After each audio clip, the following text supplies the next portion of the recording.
cannot blow on forever. Do do do do do do do.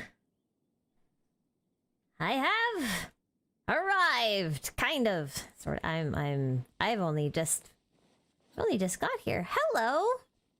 How's peoples? Are peoples good? Are peoples good? Ugh. Hello, hello. I'm trying to see like how much latency I have here. Not that much. It seems decent. Seems decent. Hold up, hold up, hold up.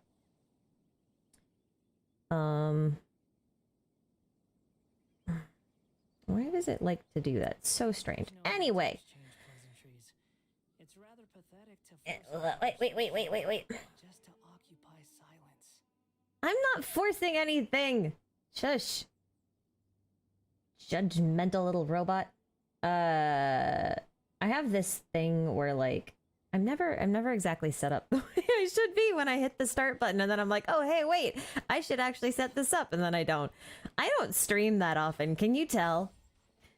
Yeah. Read the title as I am arrested and was very confused. Glad you arrested. Yeah. Yeah. I mean, that's believable, I guess. That's kind of believable for me, really. Although, to be fair, like, if I was to ever get arrested, it would be for something ridiculous, like Florida Man style. Wow. Florida Man style ridiculous. I don't think I'd ever actually be arrested for, like, a crime. I'd be arrested for, like, illegally feeding an alligator that escaped from a metropolitan zoo, but it was a special alligator. Too slow. And I was, like, feeding it some kind of, I don't know, endangered plant. That's not very creative, but it's something that would happen. I can take supplies through walls. Behold my stealth! I say as I get caught. Whee! Bye-bye. Camissa! Thank you for the super chat. I was arrested for doing my taxes wrong. Listen, that is a legitimate fear. I have to, okay, so, I have to file, if you're not from the US, it probably won't make any sense at all, but because I run my own business and I have a regular job, I have to file my taxes twice, both federal and state, so that's like 4 forms. And then some. And like between all the different types of deductions and like all the claims I have to make and all the different sources of income that I have like a stack of papers like 6 inches thick that I have to go through for taxes. So like filing them wrong is a legitimate concern. It could really happen. I mean, I've been doing it long enough that I think I'm okay, but like sometimes you're like, am I doing it okay or am I not doing it okay, and just no one said anything. I am cheating, but that's okay. Oh, that was lame. Yeah, fry like my brain. On a Monday night. Except it's Sunday. So I guess my brain's not frying because it's not a Monday night. What fries on a Sunday night? Too slow. Hello, dude. Whee! We fry like Dia's sales records, I guess. I'm curious to see sales data for her banner, honestly. Although I will say, like the whole you know that survey that goes out that's like, here's our iOS sales in Japan. Too slow. I don't know why this never occurred to me, but it's not actually all that accurate. It's like all estimations. They're not actually pulling any real data. They're making approximations, which I always thought that was kind of weird. So now I'm like not sure how accurate those things are, like at all, in terms of gauging a character or a weapon banner's popularity or success.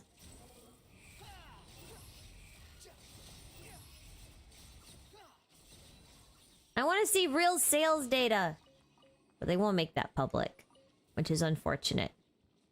I want to know. Can you show? Gabby, thanks for the super chat. Oh no, I set myself up for a whole evening of trolling at my own expense, and it's my own fault. News. This just in, YouTuber takes the Florida mantle and gets arrested for breaking into a zoo just to pet a tiger and share a cheeseburger. Yep, that sounds exactly like me. Except I don't really like cheeseburger. I would bring a hot dog, except it wouldn't be a real hot dog. It'd be like a kielbasa sausage in a bun on a stick, because you'd have like the ring of kielbasa, right? Like you'd have it like in a spirally kind of shape on a stick, but then you still want it in a bun because it's kind of a hot dog.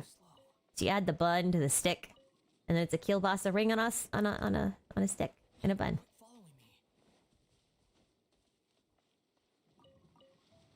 Do you eat kielbasa with mustard, mayo, or nothing?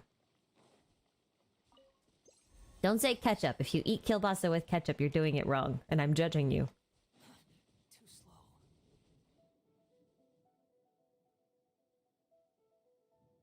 Oh, you can only hear through the right ear. Oh, interesting. Okay, hang on. Hang on. Let's see if we can fix that.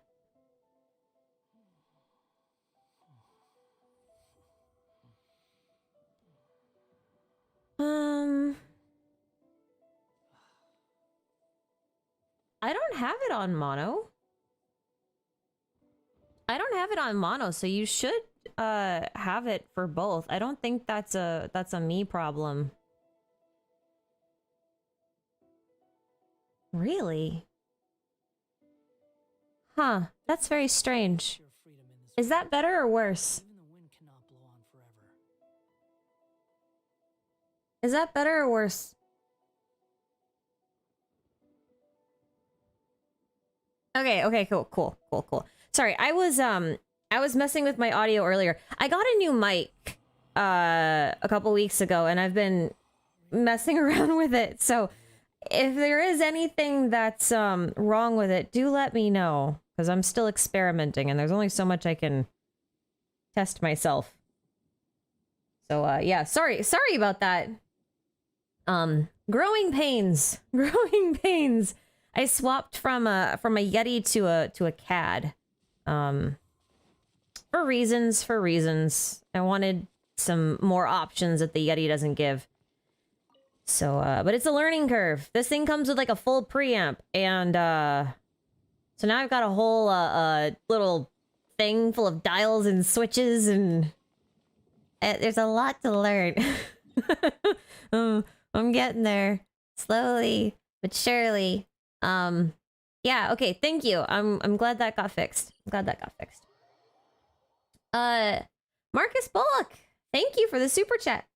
Best girl is here. Oh, how's it going? I got a question. Who do you think we will see in Fontaine in terms of harbingers? I'm guessing Arlecchino and Columbina. Let's see. I feel like Arlecchino's kind of a given at this point.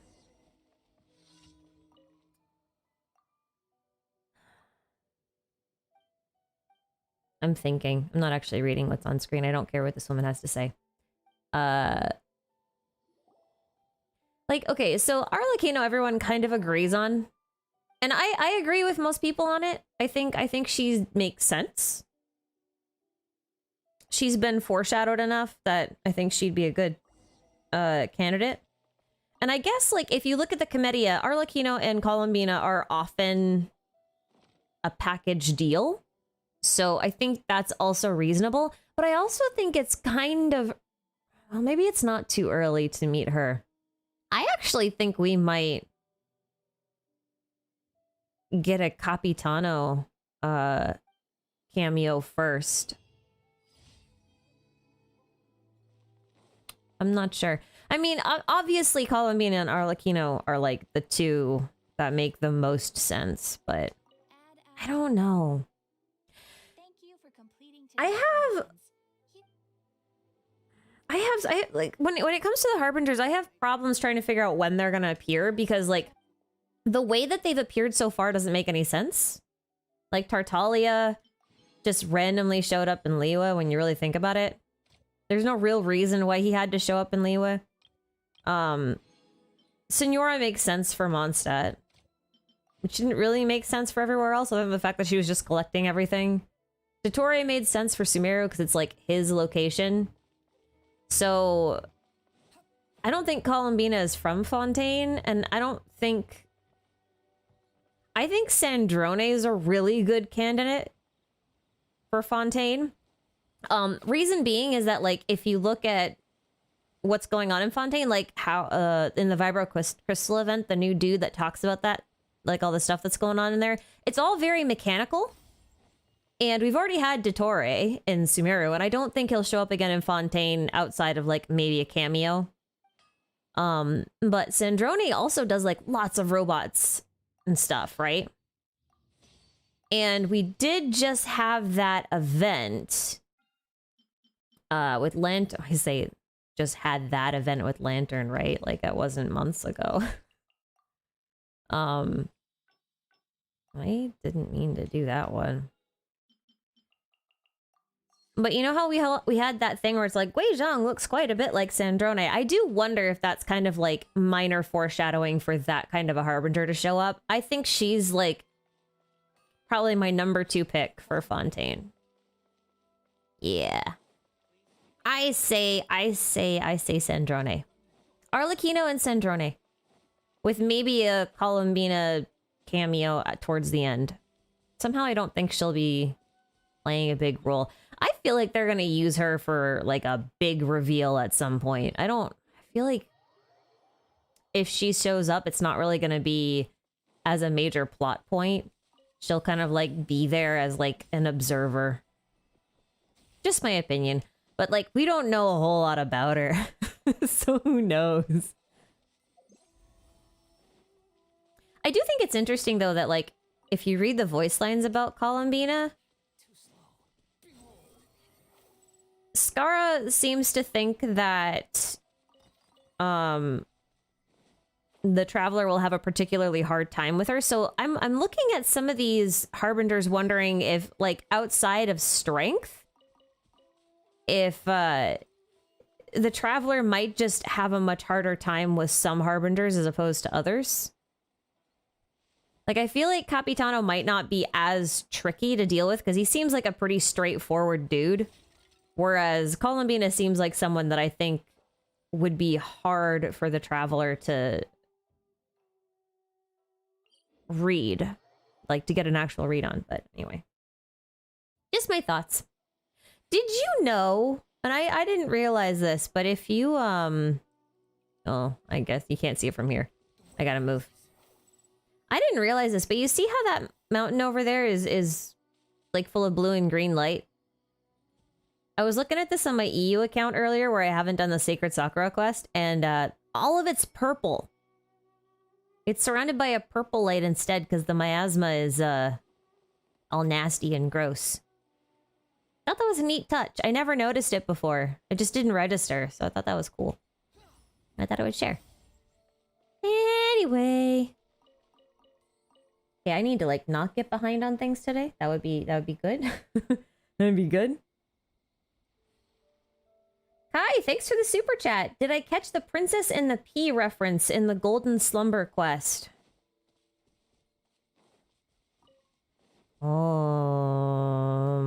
I don't know. That was a while ago. That was a what? I don't remember. I did that way back in 3.1, I think. I won't say I've moved on, but I can only hold so many pieces of information in my brain at one point in time, and that was One too many, probably. It didn't stick. But if you remember what it was, post it. I wanna look it up. I might look it up later. If I remember. See, that's the other trick. Do I remember to look things up later when someone tells me that they're there? It's always the hard thing. Kamesa! Thanks for the super chat. I wanted Dia to begin with, but I pulled her especially since I got one copy of D-Luke from Standard when I started playing 2 years ago and only got another one, so I'm not taking any chances. You know what? Same. That is exactly why I pulled her. Actually, let's have a little chat about Dia for a minute. Not from a lore perspective. But okay, this is actually on the topic of Fontaine. Come to think of it, so I guess I'm still on topic a little bit. Speculative. Just more theory crafting speculative stuff, I guess, more than anything else. Yeah, so I pulled Dia on both of my accounts. I got really lucky. I really only threw like 20, 30 fates or something at it, and she popped up. So I was very lucky on that.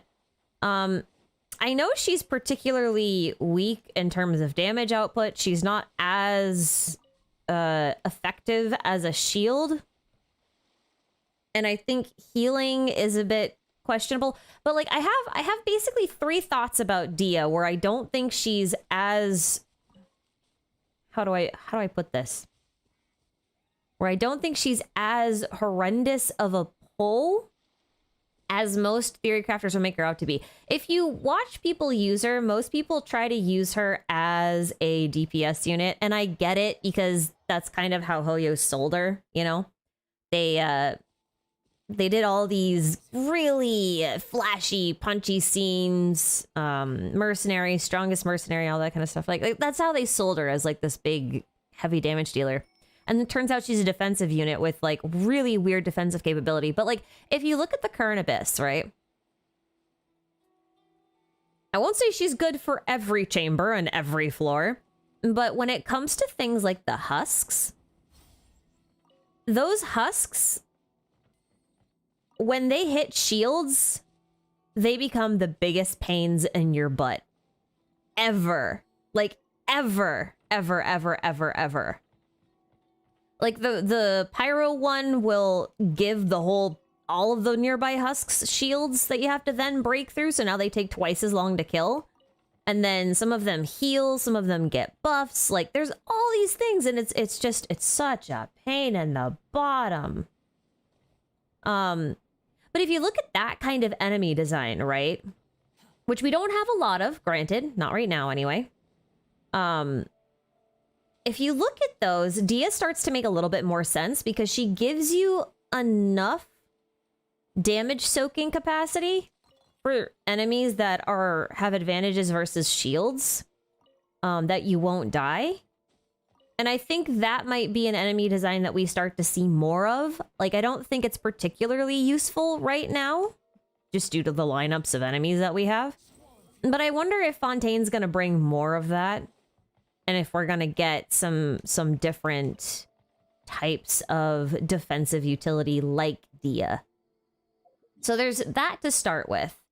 I also think that the type of defensive utility that she's bringing is a little bit different in the sense of like how much it can soak. Because right now, shields can take a certain amount of damage and then they just shatter and then you just take damage afterwards, right? But Dia just has like a total reduction amount that she'll give you for the duration of her, well, for whatever the duration is. I forget what it is. Don't ask me specific numbers. I don't remember them. But if you think of it that way, if you have enemies that can deal enough damage to break shields very quickly, Dia might actually be able to mitigate more damage loss overall. And I can't test that. And I also don't think we have enough enemy types of that type for that to be necessarily true right now either. There's like a lot of caveats here, but I'm looking towards Fontaine because I did this with Kuki and Yai and I was right, so I'm guessing again. And the only other thing about Dia that I think is interesting is that when you run a shield, like a really strong one like Zhongli, right? Like say you're running Zhongli or like a fully buffed Layla, who's I think the second strongest shield in the game. The idea is that you're not going to take any damage, or at least not nearly enough damage to want to warrant a healer, right? The problem is a lot of healers in this game are really useful. Like Bennett is really useful. Yao Yao is really useful. Kokomi, really useful. Right? So when we look at our and Kuki, obviously, really useful. And not just because they heal, but because they bring defensive utility, because they can run like a tenacity set to buff your team, because they can deal a lot of damage if you're like Kuki with Hyper Bloom, right? Or do a lot of Dendro application like Yao Yao. So I wonder if doing a mixed defensive utility that's not like a straight up shield with that, if that might not be incentive to run healers. And I think this kind of idea would have been much better received if Hoyo hadn't overcorrected Zhongli after he released and people threw a tantrum. Because I think they understand now that they made a mistake making shields as strong as they made them, especially his in particular. Because he basically like nullifies certain types of gameplay mechanics entirely. And I don't think that's great. And I don't think something like corrosion is enough to get rid of it. So I'm looking at Dia being like, what kind of enemies are you best against? And they're usually enemies that we don't have enough of yet to justify, but I think we will get them going forward. So anyway, those are kind of my thoughts on Dia. I feel like this really might be a kooky situation, and I don't necessarily think she'll ever be meta, but I do think there will be some situations in the future where she will be a better, or at least a more enticing option than a traditional shield or other defensive unit. But that's my opinion. It's a prediction. We'll see how it goes. I've seen the chat go and go this whole time, and I haven't been paying attention to it at all, and I'm going to regret this. But we'll see. We'll see. Again, it's a prediction. Like right now, I do think she's a bit weak overall. Like, don't get me wrong. I don't think there's enough use cases for her right now to justify her release state. And I do think there's some weird choices. Like, I feel like it's really weird that she gives infinite poise only sometimes. I don't understand why there's cooldowns on that when she doesn't have 100% uptime anyway.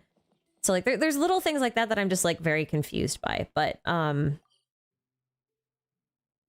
there's a lot you can learn about what the game designers are trying to get us to do and how they're trying to get us to play by looking at what kind of units they're releasing. Like, for example, if you look at Kokomi, right? One of the biggest complaints we had about Kokomi wasn't about the crit rate. It was about the fact that she just healed too much and there was no need for that kind of healing. But then you look at like a Nilou Bloom team, right? After Dendro released, and suddenly Kokomi doesn't quite heal enough. Like, you can still die with Kokomi on a Nilou Bloom team. So I'm looking at stuff like that. We'll see. You can hold me to that. You guys can like make a note of it, and when Fontaine comes out, we'll see how accurate or inaccurate I am. Because like obviously I don't really know. I don't really know. Just guessing. Anyway. That's where Yao Yao comes in, yeah.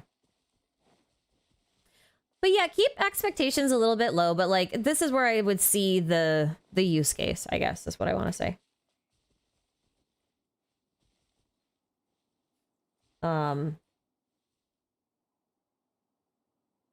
But I'm not trying to say that anyone out there who's saying that Dia is currently bad or suboptimal or needs to be buffed is wrong. I'm just saying like this might be where the intended use of her is And whether that's right or wrong is kind of irrelevant. It's just, yeah, anyway. I need to back up a little bit because there was a lot of stuff happening. Oh, I saw Baiju questions. I'm sorry. Hold up. There's a... I gotta catch up, guys. I went off on a tangent. Yeah, okay. Let's, I'm gonna catch up on some super chats real quick because there's some good questions in here. And then we'll, we'll circle back, I think. The last, thank you for the super chat. That just got zoomed ahead because why? Why does it do that to me? There it is. Okay, haven't played the game in a long time. I don't know if they answer this, but why can't the Archons work together more if they know the Cryo is the enemy? Because I don't think Cryo is the enemy, right? This is kind of a big thing. If you look at the Archons so far, none of them have been particularly hesitant to give up their Gnosis, right? I don't think a lot of them look at the Cryo Archon as their enemy, but perhaps as someone they don't necessarily agree with, but also someone they don't necessarily disagree with. It's kind of like when... It's like a renegade cop, right? Like maybe they're breaking a bunch of laws and they're like not following standard protocols and not filling out their paperwork correctly, but they're doing the right thing. You know what I mean? I think it's probably something more along those lines than it is, oh, Cryo Archon is bad. They're going against such and such. I don't think that's the case. Because, like, Venti really didn't put up much resistance for having his Gnosis taken. And he's not very broken up about having it taken. And, Zhang Li basically was just like, yeah, well, I mean, if you can prove this one thing, then sure, you can have my Gnosis, and just kind of hands it over. A didn't really care. She was like, I don't need this thing. Miko, you have it for a while. And then Kusanali was basically like, oh, okay, I'll give you both Gnosis if you just answer some questions for me. Which is kind of like, really? That's all it takes? Okay. But it just goes to show that they just don't have... that they don't place that much value on the Gnosis, and therefore I don't think the Cryo Archon is as how do I put this, antagonistic as they were initially made out to be. That's just my thoughts. So it's not really something that's been answered. It's just, you know. Otavio, thank you for the super chat as well. There is no comment included with your chat, but thank you very much all the same. I appreciate you. As a French, I'm a bit afraid of what Fontaine will be like. Listen, just roll with it. Like this game, I feel like we hold it to a weird standard when it comes to accuracy. Just because, like, I don't see these standards being held to many other games, but I think a lot of that is their own fault. Hey, that was rude. That was rude. Death comes unto you. I think it's really just because they put so much effort into making all of these crazy references and stuff like that, that people have really high expectations. I guess the advice is really just temper your expectations. Enjoy the pieces you enjoy from it, and then just kind of leave out the rest and write it off as fantasy logic.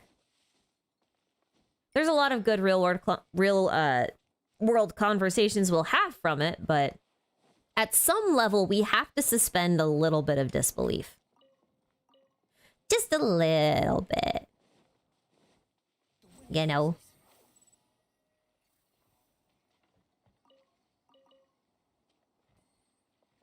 If I ever have to play this game without my little gremlin, I'm going to be incredibly sad because I don't know how to navigate this world without him anymore. Like, I really don't. I'm so used to like flying everywhere. It's awful. It's not awful. I mean, like, it feels nice. It's just, you know. Anyway. Oh.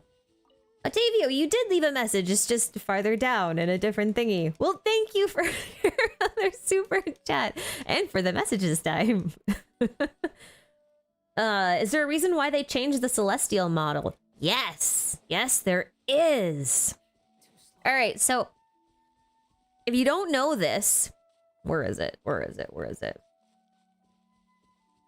Celestia, where are you? Hold up.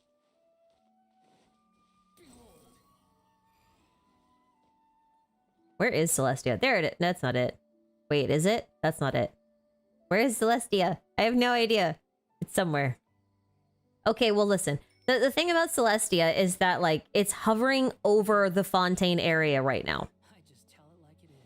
So, since we're in Sumeru, we're closer to Fontaine than we were in Mondstadt or Liyue and definitely Inazuma. And because we're getting closer, it makes more sense to not have Celestia be a flat PNG floating in the sky. It makes more sense for it to have a little bit more depth perception. You know? But I think Whale Milk made a really good little video where he used math to triangulate the position of Celestia, and it was right over Fontaine. And if you kind of extrapolate out its current location, just visually, I think you'll get that same idea. So that's why it's got a model now. I don't know where it is. Where is it? Oh, it's right. It is right there. It's just right there. I thought it was a cloud. Yeah. But yeah, anyway, it should be, let's see. So it's like right over there. Am I facing it? Am I facing it? So Celestia should be somewhere over here in this area region thing. So as Sumeru has come and expanded, this whole area here should either be Liyue expansions or Fontaine. So, yeah. That's why. That's why. Kong, thank you for the super chat.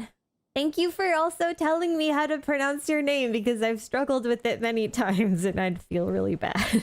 I feel so bad when I get people's names wrong, which is basically all the time. I am in a perpetual state of grief. Yeah, it's not great. Not great. Is not a good thing. Oh dear. Oh dear. I need to not be behind, which is never gonna happen. It's just never gonna happen that I'm not behind on chat. So, okay, right. You have a question, I see. It says, if Boer is the avatar of Irminsul, how does she not know that about the fake sky? Does Irminsul have its own sentience? I can't say this for certain, but the way I understand the whole avatar thing is you have to think of Kusanali, Nahida, Boer as not Irminsul itself, but if Irminsul is a hard drive, then Kusanali is the haptic device, so the keyboard, the mouse, the monitor, right? She doesn't technically have access, she just has the means to access. So it doesn't mean that she's all-knowing, you know? It doesn't mean that she's like the hard drive. It just means that she's made of the same stuff as the hard drive, so she's perfectly compatible with it. Part of the reason why Scaramouche was so compatible with it and why he had some of the... Oops. Whoa. Some of the abilities that he had is presumably because he's carved of a piece of Irminsul, right? And that's the same as Nahida. Nahida was also carved of a piece of Irminsul. Well, not carved, but forged, I guess. Right? Like the silver twig.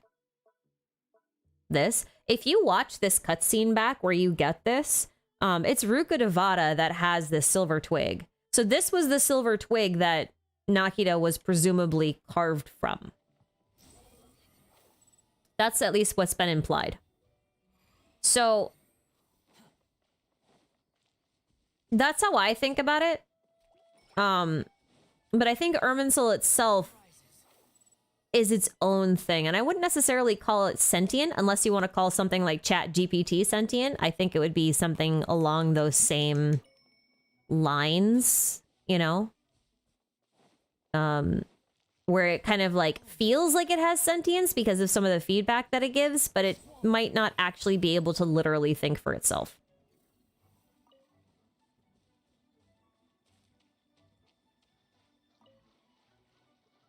Them's me thoughts. Them's me thoughts. Oh dear. One day I will catch up to my chat. Yes, I will. Oh dear.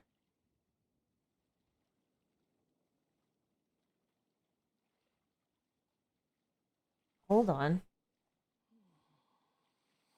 You know what just happened? All of my chat disappeared. And now I can't see any of you. Why does it do that? Hold on. This is so annoying. This is super annoying. Yeah, see, if I didn't just check that, I would have missed all of these. Nyah! I'm sorry.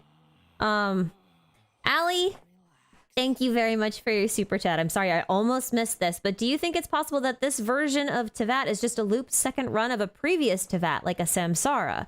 Like maybe Destret was the first Cataclysm and the Abyss was the second. Not quite sure what you mean about the Abyss was the second, unless you mean like Conria was the second? Is that what you mean? But yes, that's plausible. That's definitely plausible. I've seen a lot of interesting theories in regards to the Abyss because I think Destret is the oldest mention of the Abyss. I think. Hang on, I'm thinking. Is he? Is he the oldest?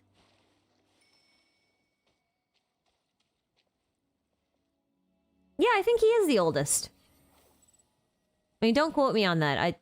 That might not actually be true. That might not actually be true, but I think he is because, like, if my math in my timeline estimate is correct, he should be at least 4,000 years prior to the start of the game when that happened, or when he attempted. Like, Gurabad should have been at least during the Archon War, which could have been anywhere from like 4,000 years ago up to 2,000 years ago. So like, I think that's the oldest we know of.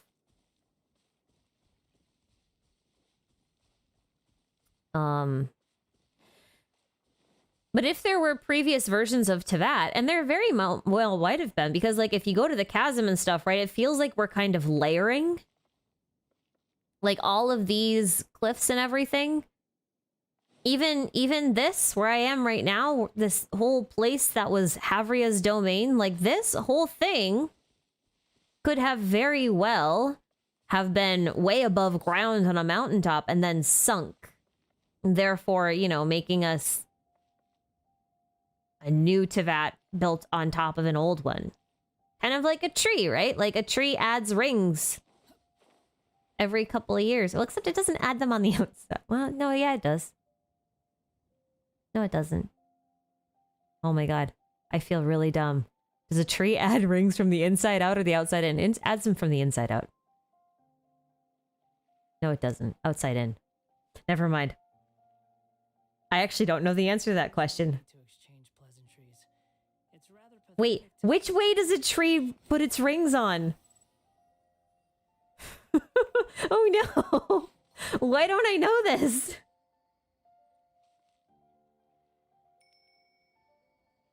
Okay, you know, I can't.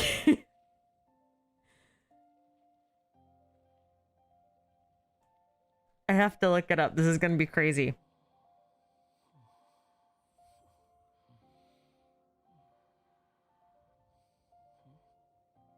Okay, it is on the outside. Okay. Okay. Oh, that freaked me out. Just a little bit.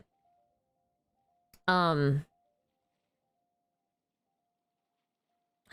wait, did you mean that the abyss was like this? The abyss was the second, as in like the second who came?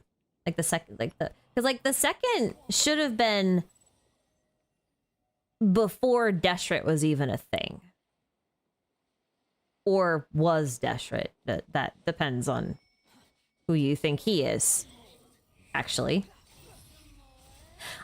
Well, we'll talk about this later. Okay, so I'm working on 3 videos right now, which is my goal for the rest of 3.5.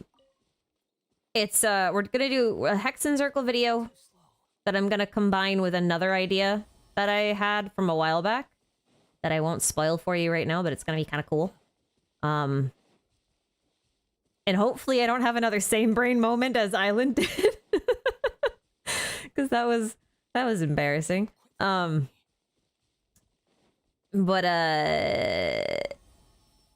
doing the Hex and Circle video. The other video I'm doing is actually going to be on Deshret specifically, because there are a few things I want to talk about in regards to him. Because the more I look into him, the more interesting he becomes. And then the other video I'm doing is going to be the finale to the God of Time series. So it's all kind of like on the same topic. And then at some point there should be a beginner's guide to Sumeru coming out as well. We'll see how that goes. Where was I going with that? Oh, right. So the reason why I was saying that is because like all of those videos actually tie in together. They'll all kind of pull from the same ideas. So, yeah. Yeah. New mic sounds good. Yay! Thank you! That means a lot coming from Mr. Whale. Or do I call you... Did you know, Whale Milk, that whales actually produce milk, but they don't actually produce, like, milk that we think of, like liquid milk? They produce milk that's, like, the consistency of toothpaste. And then they like excrete it into the water, and then the baby whales, the calves, come up behind the mama, and they like slurp up this noodle of whale milk. Like, that's a real thing.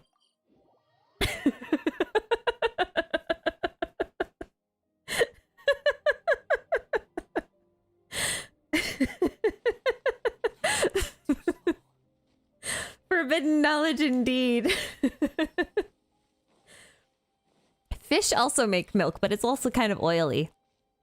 It's so weird that when you kind of realize the amount of animals that actually produce things that are called milk. And some of them are actually milk that you just wouldn't identify them as milk, and then other things are just not milk, but it's called milk. Like how pigeons can excrete milk, but it's not really milk. It's like this other weird acidically thing. And then you realize that, like, friggin', you can milk a pig. Like, you can actually milk a pig and make pig cheese. That is a possible thing. And I don't know if it would taste like bacon, but it feels like it should. But it definitely wouldn't. Well, actually, I shouldn't say that. I don't know if it would. Would it? Would pig milk taste like bacon?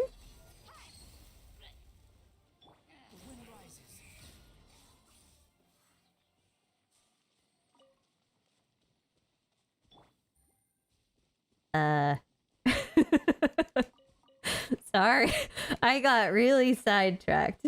I think it's kind of disturbing that I couldn't remember whether or not trees made rings from the inside out or the outside in. But I can remember the consistency of whale milk.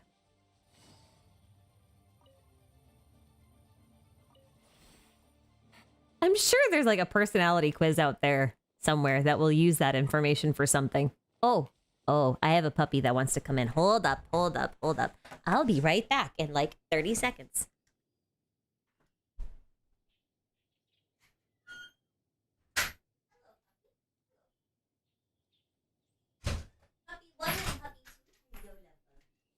Hello, little love bug.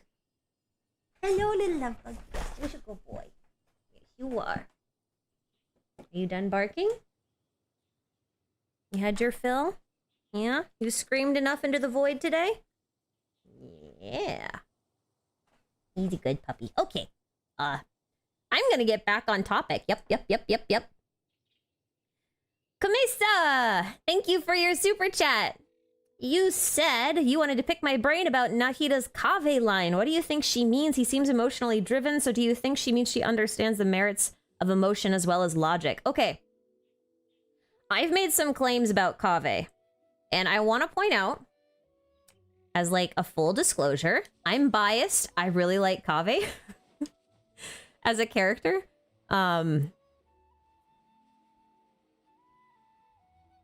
So I'm gonna, you have to kind of take my answer here with that in mind. That's my grain of salt that I'm giving you. So when she talks about him having a full understanding of like wisdom, or like an almost perfect understanding of wisdom, I think is the words that she used. Sumeru has long been plagued with this idea that wisdom itself is book learning. It's papers and essays and data and analysis and like all of this really cold and calculative kind of stuff, right?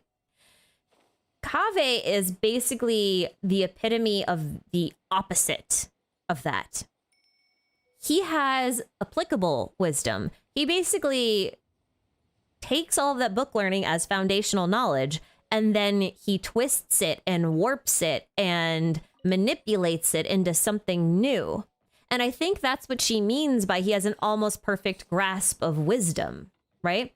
He understands at some level that wisdom isn't necessarily something, it's not just data. It's not just something that you can read in a book and acquire. It's not the brain jump drive that you can just plug into your, like, if you find a bunch of knowledge capsules and you use them all, they don't make you wise, right? Like, they give you information, they give you context, but they don't make you wise. Like, you still need to think about how to apply that information, and that's something that Sumeru severely lacks right now. Sumeru doesn't really have any visionaries for the most part. Like, they've kind of outlawed the arts, and a lot of the arts is about exploring these concepts, right? Like, if you think about philosophers, right? And you think about the work that they do, a lot of philosophers write these weird books or scenarios or anything like that. And people will look at those and be like, oh yeah, this is big brain kind of stuff. But in reality, a lot of the stuff the philosophers say are things that artists have been saying for years when they put in, you know, like when they write their plays or their books or their novels or their movies or like whatever, right? Like, they're already exploring all of these ethical, philosophical principles that these philosophers are putting in their books. They've just done it in a way that people don't realize is academic, I guess. I don't know the really good words for this. I guess Al-Haytham is kind of an interesting take on it as well. He's kind of taken a lot of the analytical knowledge and he works basically as like a repository, right? And he's very smart. He can look at things and be like, oh yeah, like this is never gonna work, blah, blah, blah. But like, he doesn't really create new things necessarily. He just studies and puts together puzzle pieces. Whereas Kaveh likes to create brand new things. And if you look at Nahida is basically not necessarily the Archon of Wisdom. She's the Archon of Dreams. And dreams are these weirdly whimsical, nonsensical things that obviously the people of Sumeru, if you played her story quest, have no idea how to rationalize or piece together. So she has to try to explain to them that like sometimes the absurd and these nonsensical things and these cryptic riddles that she gives, they have meaning because you have to solve them on your own. And that's kind of what I think she means when she looks at Kaveh and says he has an almost perfect understanding of wisdom. Like he's applying creativity to acquired information. And yeah. That's my take. I need talent books. I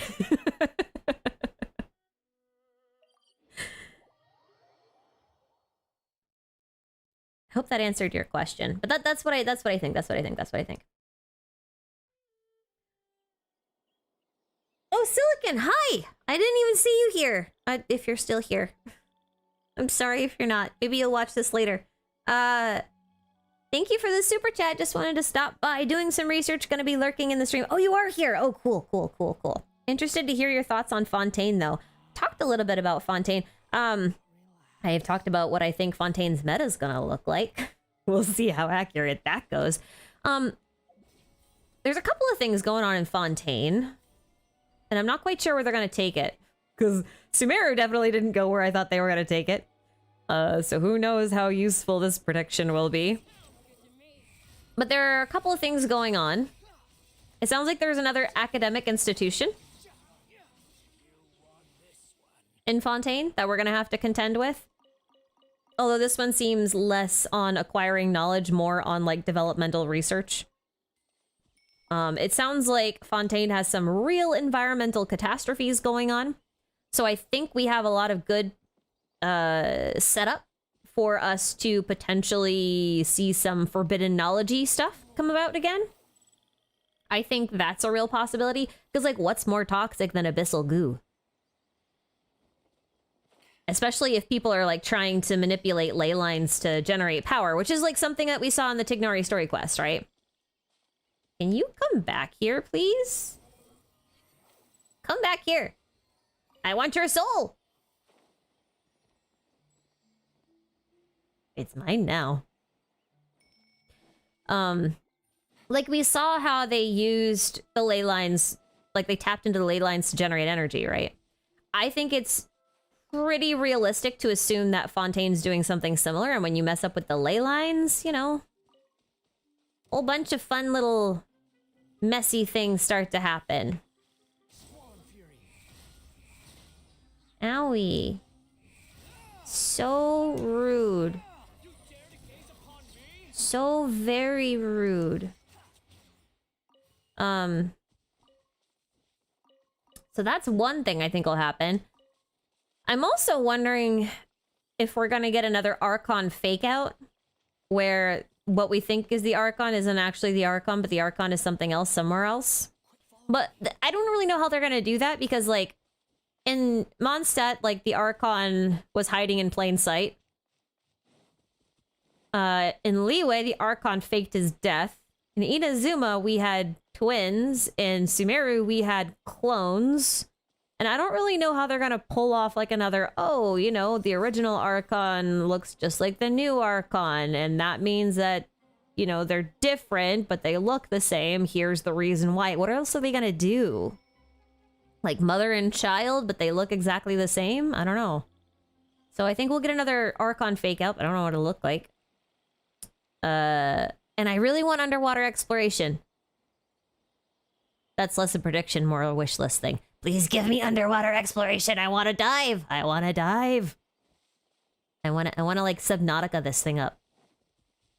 Come on, let's like Genshin Subnautica. Like one of the one of the few genres Genshin hasn't absorbed into itself yet. Underwater survival horror. Is it a survival horror or is it just a survival game? I think it's just a survival game. I don't actually know. It's a good question. Those are my thoughts so far. I don't have much, like, beyond that. Although, I will... Okay, so, as far as... I guess my thing is basically, like, what sort of real-world references will they be using? I'm gonna be saying, like, Industrial Revolution, medieval Europe. not medieval Europe. Oh my god. Industrial revolution in Europe. And I also think we're going to see a return of the Arthurian legends, which really kind of only mattered in Mondstadt up until this point. I think we'll start seeing those a lot in Fontaine. I think those are like the two things I expect to see referenced. Apart from that, I'm not really sure. I'm not as familiar with what kind of mythologies or religions they're going to be referencing here. So those are my safe bets.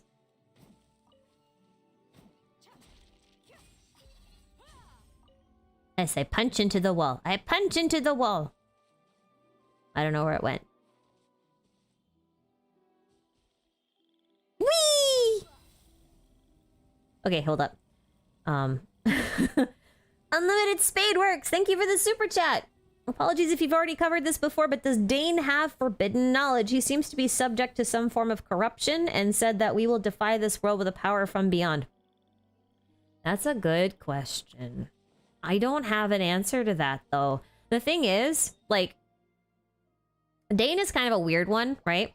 Like, he's got the curse of immortality and he's wandering the wilderness. And the problem is we don't know if his powers are basically like him resisting the call of the abyss that turned everyone else potentially into those abyss heralds and lectors, or if he has a type of corruption that's separate.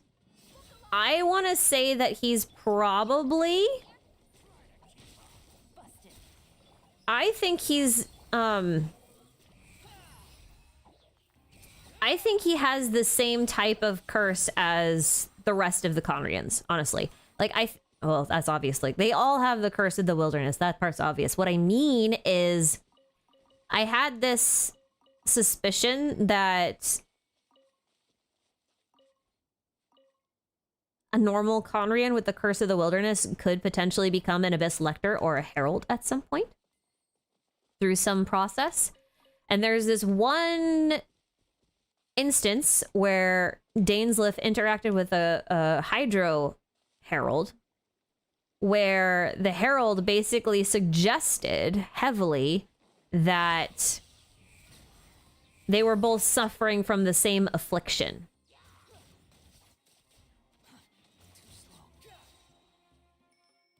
And because of that, I think Dainsleif is just very early on in his transformation, I guess. Or he's able to resist it because he supposedly has the it that he talked about in the the Chasm Archon quest thing. So those are my thoughts on Dane. I don't necessarily think it's different. Whoa.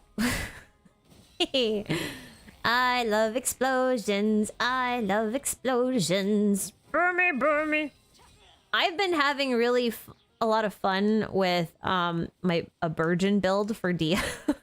It's like the most impractical thing ever, but if you give her Sacrificial Greatsword, you can basically get like 6 different procs for Burgeon on controlled hits with full EM, and it's actually pretty effective overall, but it's also really stupid, and I wouldn't recommend anyone build it, but it's really funny.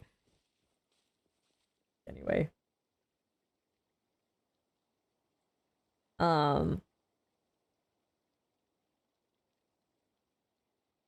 There's a story in the Quran about God punishing Jews who hunted on Saturday, even though God forbids it, and turning them into monkeys and pigs. Interesting.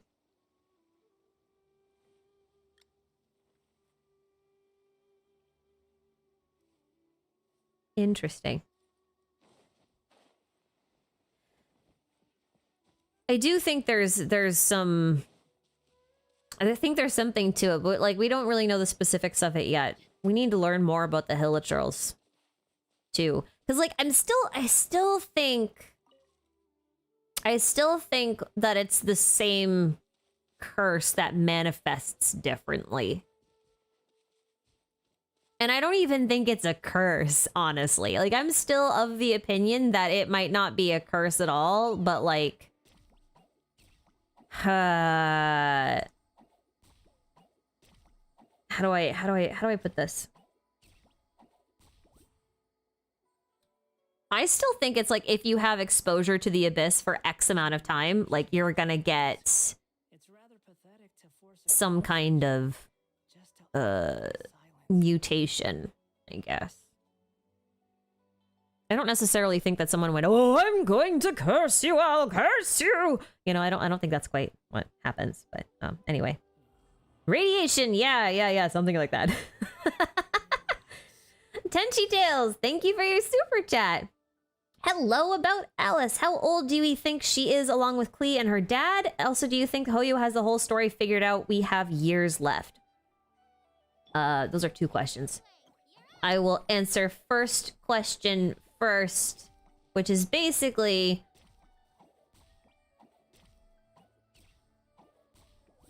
How old do I think Alice is, actually?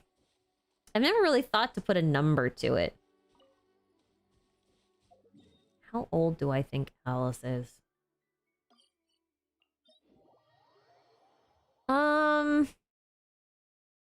I mean, Klee looks like she's about 9 or 10. I'm gonna say Klee is probably more like 30. I know that sounds a bit weird, but I'm pretty sure Klee is considerably older. Like in the Hidden Strife event, there was this instance where like Klee apparently said these things to Alice after Diluc's father died. And judging by how old Klee looks currently, if she aged like a normal human, she would have been like 3 years old. And so for her to say those things to her mother would have been absolutely impossible because she would have been just learning how to formulate words. So she must have been looking this age for a long time, like a lot longer than just like the 9 or 10 years old that she looks. You know what I mean?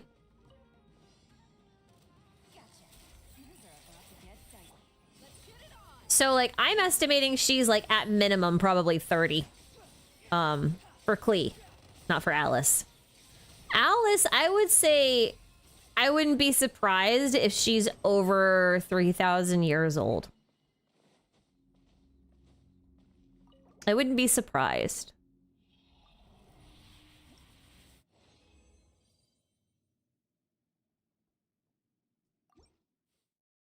I feel like she has to be at least 2,000 though.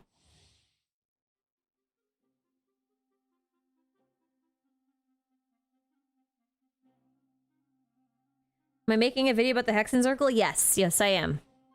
I've been on break this week because I've had a lot to catch up on, like real life stuff, like my taxes.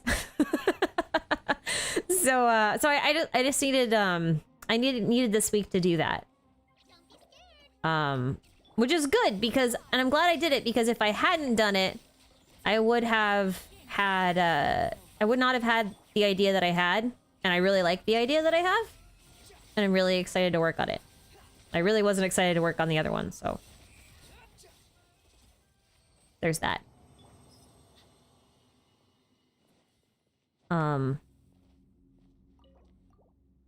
What was the other one? Oh, does Hoyo have the whole story planned out? So when you're doing a live service game that's like really heavily based on story, and this actually applies to long-running TV shows and stuff, long-running animes too.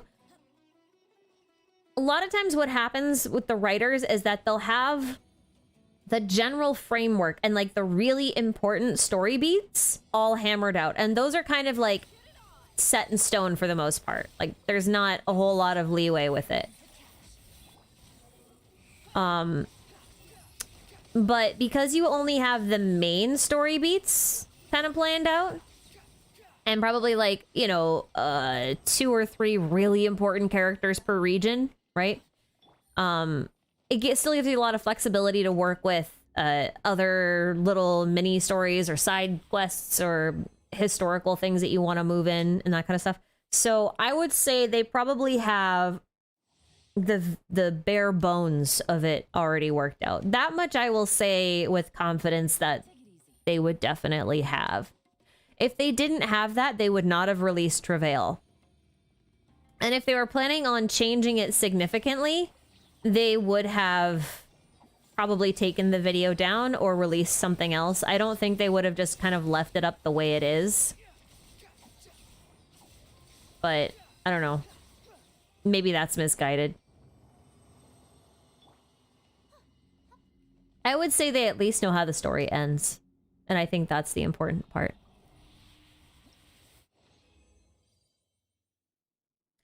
I would say that's the important part anyway.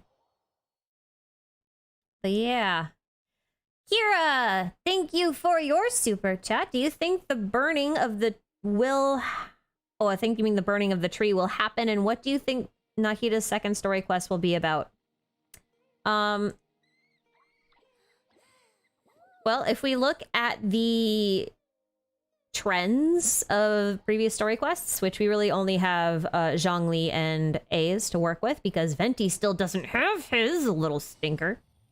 Second story quests have always been thus far about a dead god. A's was about Makoto, and Zhongli's was about Ajdaha. So if you ask me, that means that Nahida's second story quest should be about Deshret and the Goddess of Flowers. Because those are the two gods that are most important to her. And or Rukkhadevata. Because technically it's not her, but is her, but not her. It's her in another life. So I think that's really what it's going to be about. They're remnants.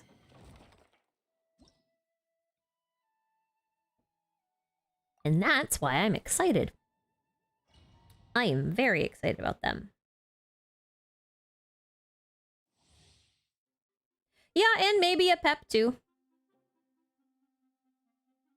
I mean, it should give us a weekly boss in any case. And I don't think we'll be fighting Deshret or the Goddess of Flowers. So maybe we'll get a Dendro Dragon. Since we got a Geo Dragon and we didn't really get an Electro Dragon in Inazuma. But I guess that one kind of made sense because we got a Harbinger, and I don't think we'd get a Harbinger for a second.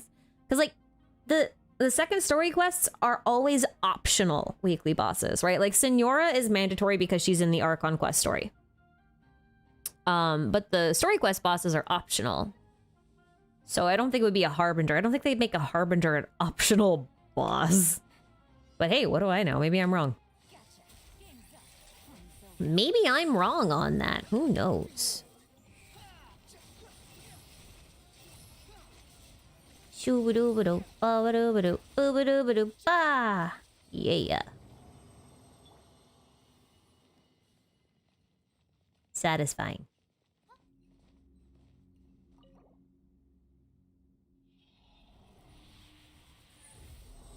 What element do I think Columbina will have as a delusion?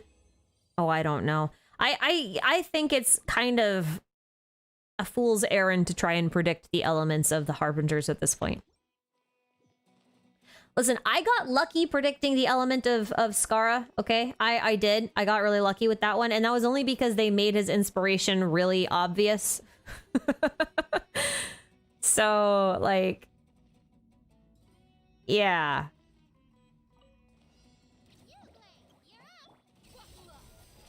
Yeah, especially because, like, some of them could have visions still. So, like, you could have ones with visions or even non-vision related powers, and then also have a delusion, which is, like, a totally different element. So, like, I don't know. I think it's kind of... It's not really something I'm intending to speculate on right now, in any case. I probably won't. IP Coffee, thank you for the coffee and your super chat. Your super chat is the sugar in my coffee that I don't drink because I drink tea. I don't want coffee that's been peed. It's a little out of my comfort zone. Anyway. Bowie Love, thank you for the super chat. You said, I think you should look into a figure called the Deceiver in Islamic religion. This figure is very similar to the Sinner. Are they at all like Iblis? Or are they like their own thing?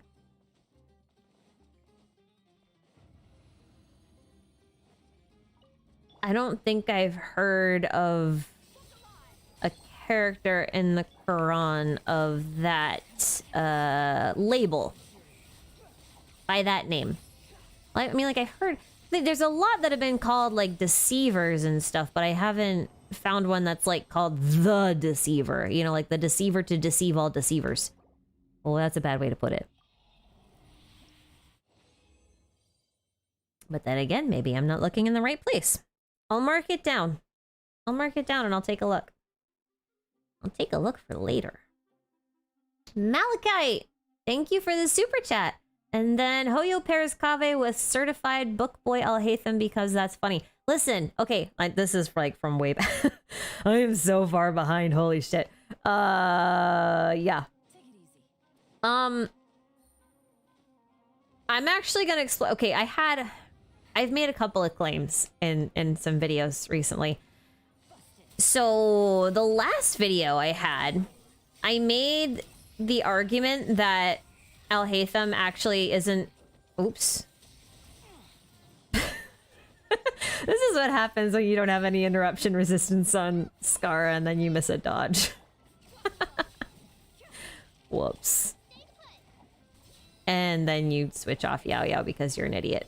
It's fine. We'll just sit here for a minute.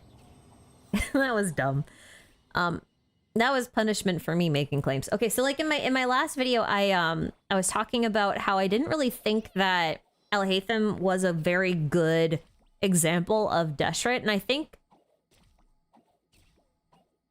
something interesting kind of happened when I said that afterwards, after I said it. I had a realization of kind of something funny. So most of the community seems to agree that Deshret is like the epitome of the... Not the epitome, that's a bad word for this. He's a personification of the Egyptian god Ra, right? The sun god. And therefore his demon name must be, you know, Amun. Or Amun Ra? Oh dear. Well, anyway, that he must be Amun Ra, right? That must be who Deshret is. And I would have to say, like, for the most part, they're probably not wrong. But I think it's funny that we think that Deshret is Ra, but then we look at Al Haytham and we're like, yeah, look at Al Haytham. He is totally Deshret who's Ra. What part of this looks like the god Ra? Right? Like, what part of this looks like the god Ra? None of it. None of it does. So the only real reason why people end up thinking that he looks like Deshret is because of two things. One, there's the symbol on his chest, which is the same one that you see in a mural in the ruins of Gurabad, which shows up on a mural behind Ormazd. And then his eyes, right? Al Haytham's eyes look a lot like Deshret's big glowing eye. The thing is, I've always said that Deshret is a lot more like Osiris. And I've also just said that Kaveh is a lot more like Deshret. But Kaveh doesn't look anything like Osiris. Like, he's got nothing in common with Osiris. So what's going on here? And then I realized that Deshret is actually both Ra and Osiris. And therefore, both Al Haytham and Kaveh are representations of Deshret in two different forms. Kaveh is the representation of Deshret as Ra, the sun god, because of all of his sun motifs and his color schemes, his desire to build things and all that other kind of, like, right? Like his emotional instability and everything else. Like, all of that is very Kaveh. And I'll save the rest of it for like a proper video. But then you have the fact that like we've got Aru Village, which is based on like the Field of Reeds, which is the domain of Osiris, and then the fact that Deshret basically gave up his body and it rotted away on a throne, and like, right, like his retainers are basically like Anubis and Sobek and stuff like that. And then you realize, oh, okay, so Alhaitham is representing the Osiris version of Deshret, and Kaveh is representing the Ra version of Deshret. And it's funny because I'm looking at Deshret going, oh yeah, he's Osiris, but oh yeah, he's Kaveh. And then everyone else is looking at him going, oh no, he's Ra, but oh yeah, he's Alhaitham. And I'm just like, no, we had that backwards. I should have said, oh yeah, he's Ra and he's Kaveh. And you guys should have said, oh, he's Osiris and he's Alhaitham. Anyway, I just went on a long rant for no reason. Yeah, so that's kind of like where I'm at right now. And when you think of it that way, it starts to make a lot more sense.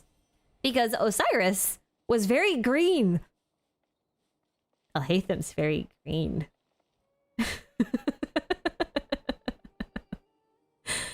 Anyway, moving on. Walking around the desert, 'cause I have an umbrella hat and therefore I can't get sunburned. Yeah.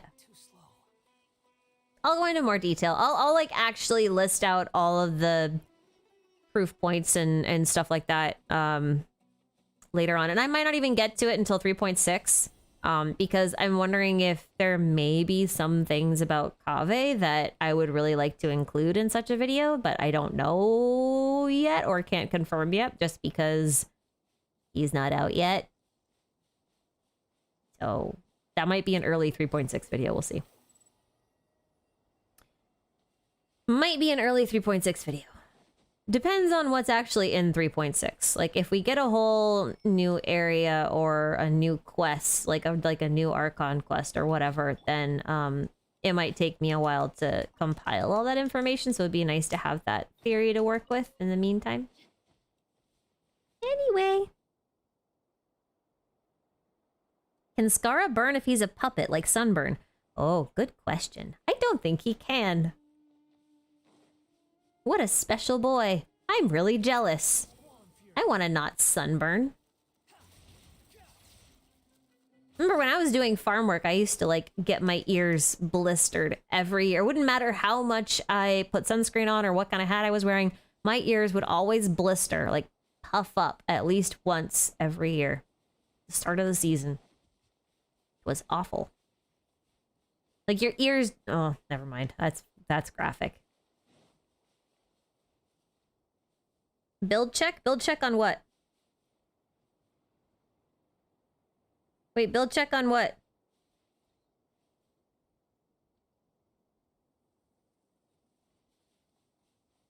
Oh, on Skara. Yeah. Yeah, you can have a build check. This is my Skara right now. I've been taking a break from farming more gear for him because I'm trying to build some other characters.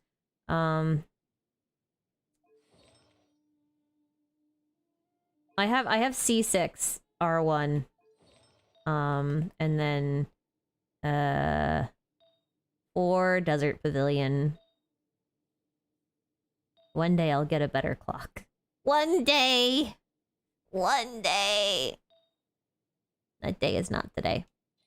Here's my build. He's a cool dude. Dia is not Horus, but Bastet. Yes. Actually, that's kind of one of the reasons why if you like look at her eyes. Oh my god. Let's zoom in. Zoom in, zoom in, zoom in, zoom in. If you look at her eyes, you'll notice they're actually kind of similar to Alhaitham's in the fact that they have like the orange pupil, the blue outside, right? And Bastet was considered like one of the eyes of Ra.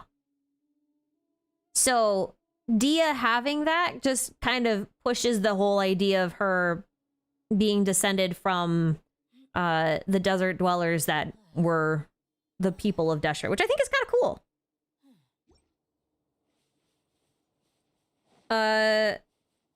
How important do I think Alice is to the overarching Genshin story, and when do you think we will finally see her? Oh, that was my other Fontaine prediction. Other Fontaine prediction is that we're gonna start getting Hex and Circle in the main plot. That was my other thing. So hold up just a second. I'm gonna swap accounts here really quick.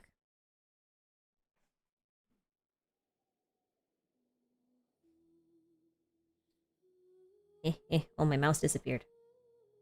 Mouse, come back! There it is. Wait, no, not you! No! That's not what I meant to do. You know, once you click, there's no way to, like...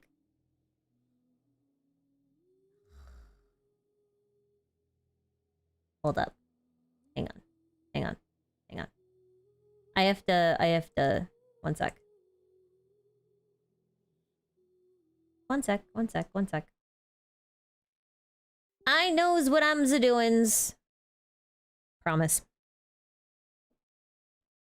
Waynut equals Dendro Dragon? That is an Anemo dragon. It's Anemo. It's a wind-based thing. It's not a Dendro Dragon. Silly. I know I have some super chats I still need to catch up on. I'm sorry, but I'll catch up on them in just a second. The fact that Kaveh looks like the Traveler's sibling since Lilupar hinted at the fact that Destred and the Traveler look similar. Yep, there's also that.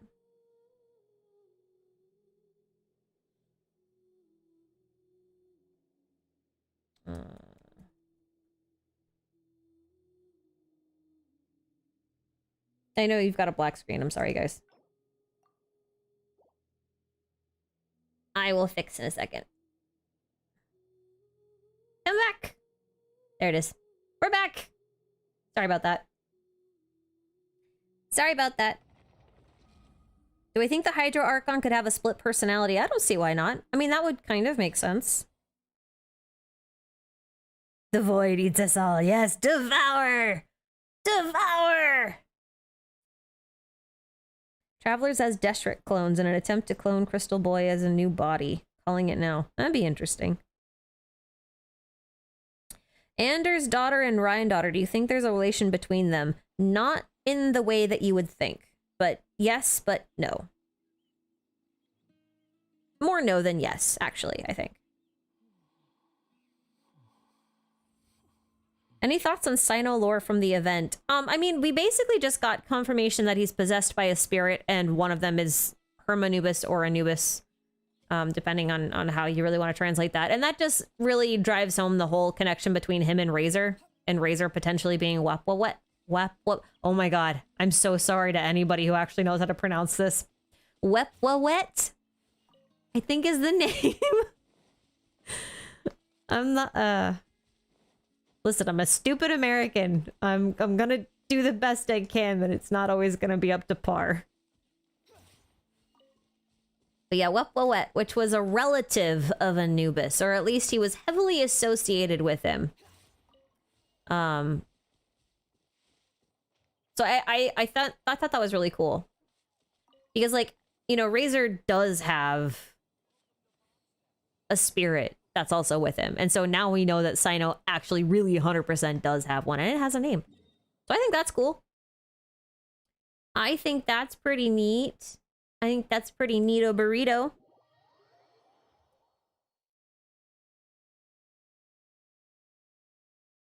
Sorry, what event did we get that from? We got it from, oh, okay, so here's the thing I didn't like about this event. This event actually had the characters move every single day. And what it didn't really tell you that they were moving. So if you missed any of the interactions on day 1 or day 2, you can't get them if you finish the event. So on day 2, if you went back to the library, Lisa and Cyno would be in the library and they would have a long discussion. And that's when they would be talking about Hermanubis and a lot about Cyno's backstory. I did go onto my EU account to get those interactions, which is this account, because I didn't have them, because I missed them on my NA account, on my main account. So yeah, if you missed those, you're kind of screwed. I would recommend going online and just hopping on YouTube, seeing if anyone had it recorded. If not, I have it recorded and I can make that available for anybody who wants it. But yeah, that was the one thing I really didn't like about this event, is that they put characters all over the frickin' map. Like, I bet a lot of people didn't even know that Cyno and Mika went to Storm Terror's lair to take pictures of Dvalin. Like, they did that. I don't think most people know that. So that was, I didn't like that. I thought that was kind of, I feel like they either should have given us some more hints that they were going to be in all these different places that we have no other reason to go to, or at least given us a way to, maybe if we interacted with them once, then they'd move to another location. I think that would have been better, instead of just having it automatically advance if you trigger the next quest. Also, it really kind of sucks if you haven't done the Sumeru Archon quests, because you don't get any interactions with Dea or Candace, who you can also find. So I've also missed Dea and Candace, which is unfortunate. Nothing I can do about it, but whatever. What you gonna do? What you gonna do? Okay, right. I have supers to catch up on. I'm so sorry. Spencer Dario, nice to see ya. Thank you for your super. Do you think it's possible that we could ever see what Deshret's human form looked like? I find it interesting how we never saw it before. I think yes, but okay. So this is contingent. Okay, this is contingent. Just to occupy silence. If the theories are correct and Deshret is the sinner, right? If that ends up being true, then I think the reason we haven't seen... I think the reason we haven't seen his human form is because it might actually be a spoiler. Like, seeing his human form might actually give us information that they don't want us to have yet. But if it's not true, and, you know, there's no real relation there other than, you know, some literary parallels, if that's all there is to it, then I think I am too far away from Kaya to hit him. Then I think it's very possible that we will get like a cutscene with Nahida in her second story quest, where we'll be able to see both the Goddess of Flowers and Deshret at some point. I do think we'll get to see them eventually. Hoyo seems to be interested in giving us the dead gods. You know? So I don't think they'll withhold it from us forever, especially since he's so critical to Sumeru as a whole. He's just really important. He's kind of like the Guizhong, you know? Or at least at that level. So I would be very surprised if they end up not giving us anything on him. Unless he's the sinner, in which case, well, we might be waiting a while.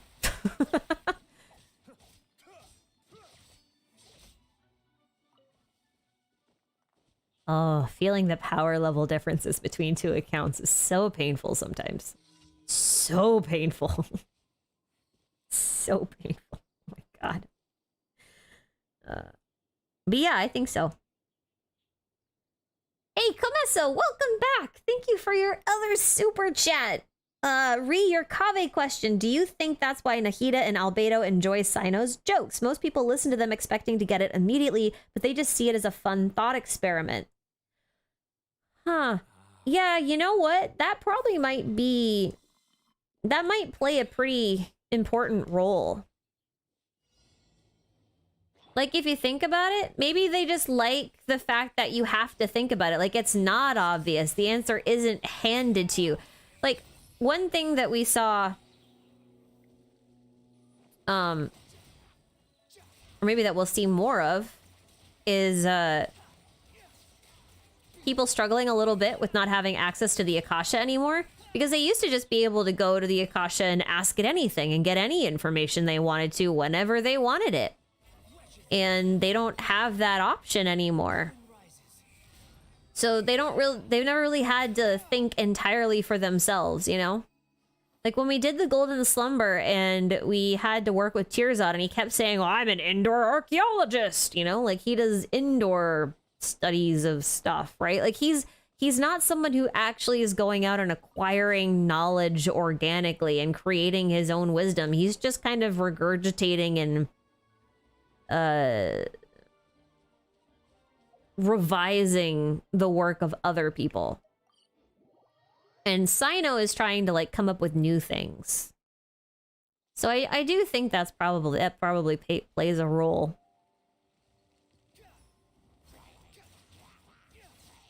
Cyno actually has some interesting things going on with him. That now that I've kind of like seen what they've done with the stuff that they've withheld from him, I'm a little annoyed at his first story quest, and now I really want him to get a second one because like I have questions that need answering, like post haste. Thank you very much. Be very nice. It'd be quite nice for them to do that. But yeah, Cyno's another interesting one. Kong, thanks for your other super chat. I appreciate it. Isn't it strange how the twins and Albedo have similar design motifs? Could the twins actually be from Conria? The recent Caribbean quest is further proving their origin. I think so.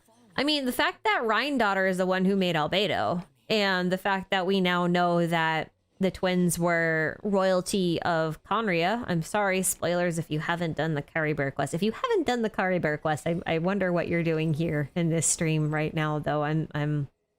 Because... Lore! I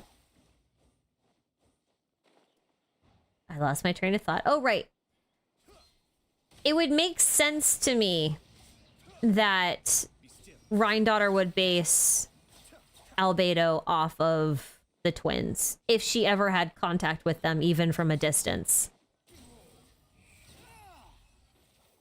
Especially if the theory about them being related to the Sinner is correct. Because if that's correct, then, you know, it would make sense why Rhine-Daughter would kind of want to base things off of them.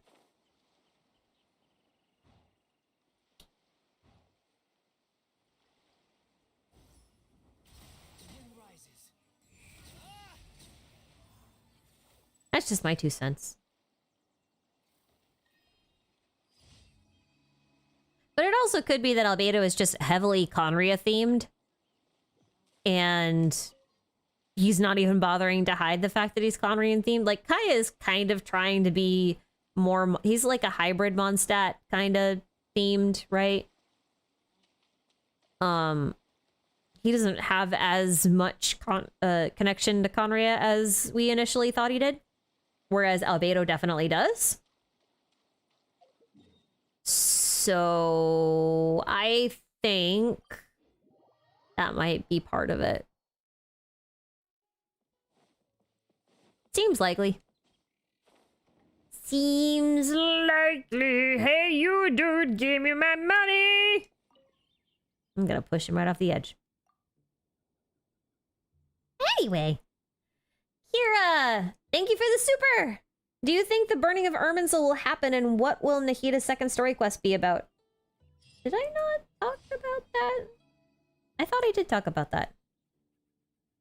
Maybe I didn't mention the burning.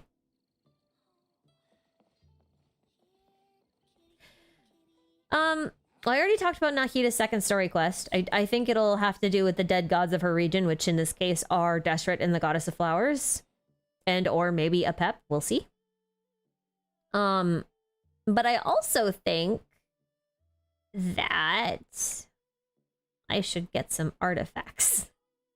I don't really want to do this domain, but I should. But I don't want to, but I should. But I don't want to, but I should. I hate this domain. It takes me like 3 minutes to clear it on this account. I don't wanna. I don't wanna. But I will, for you guys. What was the other one? Wait, what was the first part of the question? I have a oh, right, the burning of Irminsul. I am skeptical that that was Irminsul that was burning. I'll put it that way. I think either... Okay, so there's two options, right? Either... Either... I got you, boss. I want to swap these two. Hold on. There. Yeah. All right. Either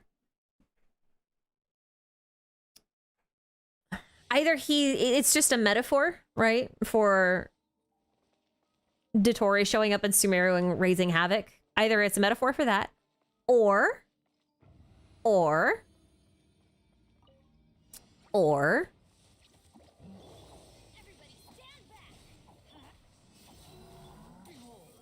is not actually going to burn Irminsul, he's going to burn a different tree.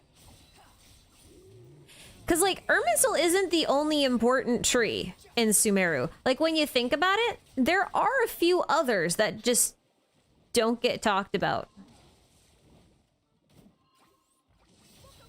And I get that, like, it's because, for example, the most important tree that's not Irminsul that we know of currently...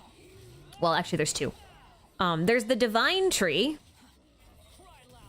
that the whole Sumeru city is actually based off of. Right? Like, that is a special tree. But the other tree is the Ashvata tree, which I'm probably pronouncing incorrectly because that's what I do.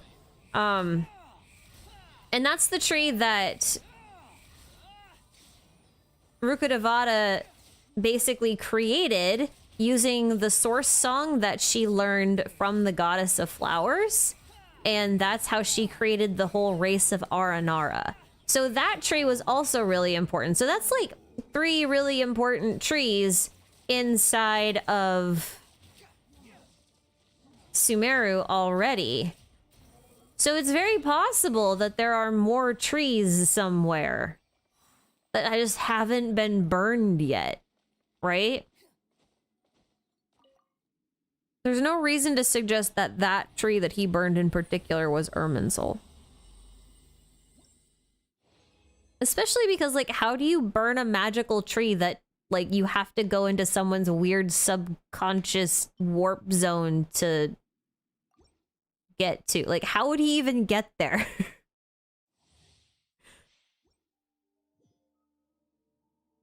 We'll see. We'll see. We'll see. It could just be symbolic. Because, like, remember, in Inazuma for Act 2, even, I mean, don't get me wrong, like, Inazuma was just a mess in terms of storytelling, so who knows? Maybe this was originally intended to be in part of the quest. But it's very possible that it could be like how in Inazuma we had the whole, what was it? Remember in the trailer how, like... Ow, that hurt. We had that scene where the traveler was, like, drowning. You remember? They were, like, underwater and there was, like, this big, scary shadow thing. Do you remember that? Like, that was a thing. And we kept wondering, when is the traveler gonna drown? When is the traveler gonna drown? And then he never drowned. Like, you're, like, that's kind of what this also could be. Will the traveler ever drown? Tune in next time for the next version to find out. The answer is no. No, he didn't. Or no, she didn't, if you play as Lumine.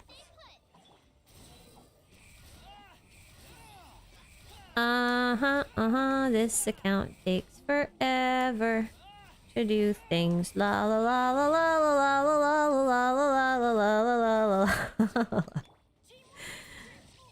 Ow. He's so rude. You know? So rude.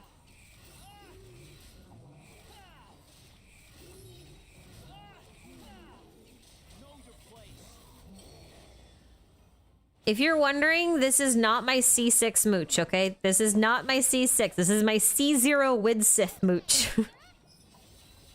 And that's why this domain takes me forever. I just don't have good characters for it, but like this is the most resin efficient domain and I don't farm here very often, so I just kind of have to go with it. Probably didn't drown because Xiao and Shenhe saved them.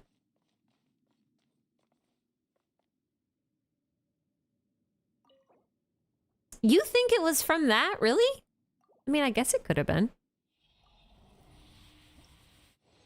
Yeah, I mean, like, yeah, okay. I could get behind that. I could see that. Boreas, thank you for the super chat. Hi. I was wondering where you think the next Celestial Nail will be. I have a crackpot theory that there might be 7 total, just like the pillars in Liyue. There are 9 pillars in Liyue. For the record. That's why they're called the 9 Pillars of Peace. Unless you're talking about different pillars. In which case, I don't know what pillars you're talking about.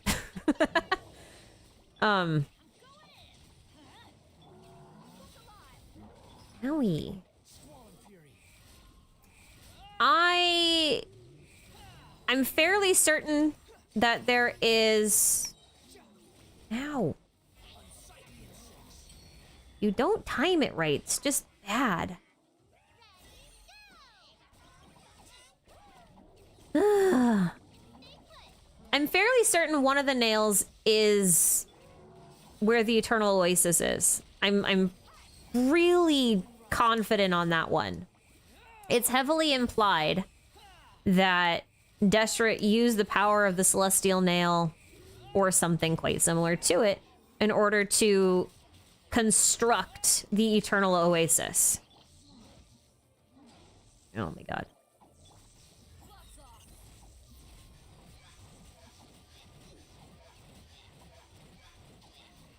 So that means, like, the nail is there, we just don't get to see it. Other than that, there may be another nail in... I don't know, farther in the desert? If there's one per region, there still needs to be one in Inazuma that we haven't found. Most people seem to think it's going to be in Sarumi Island. It very well could be, but currently there's no real evidence for it. Like, there's no sign of it being there. So if it was there, it's not there anymore. So it's kind of a similar thing as Sumeru in that way.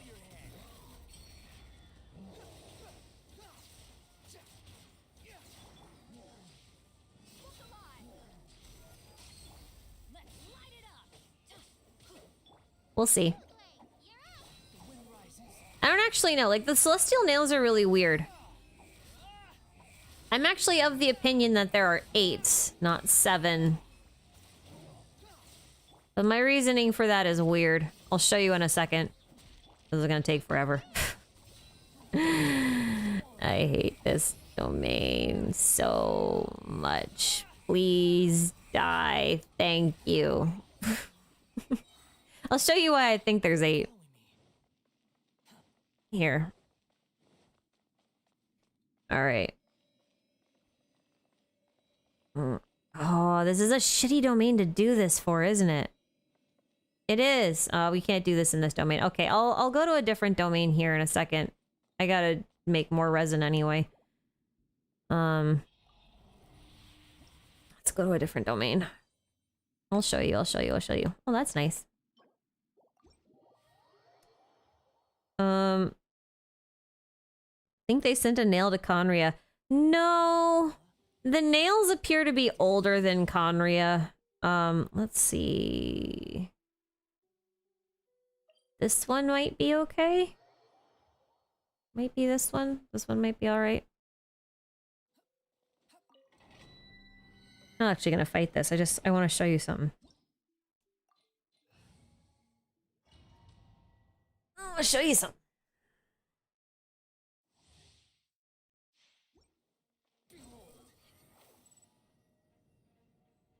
Did the Primordial one send the nails or did Celestia? The Primordial one did.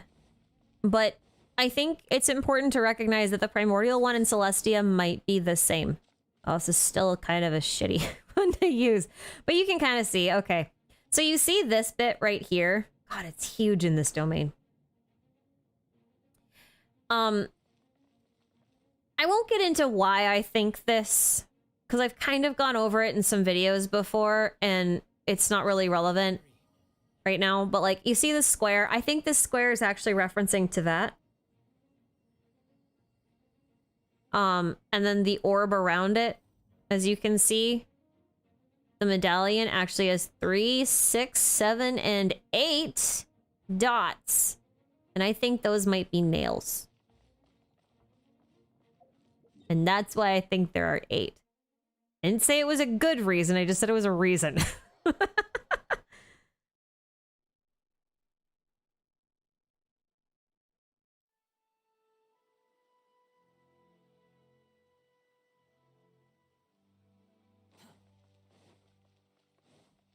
Gotcha flat to that.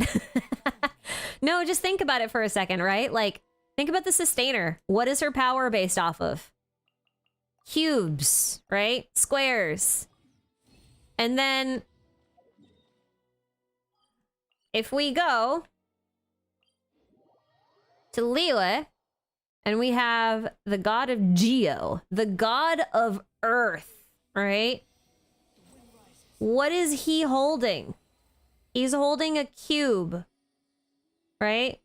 A square. You see that? When you start to think about it, the square representing the earth being contained makes a little bit of sense.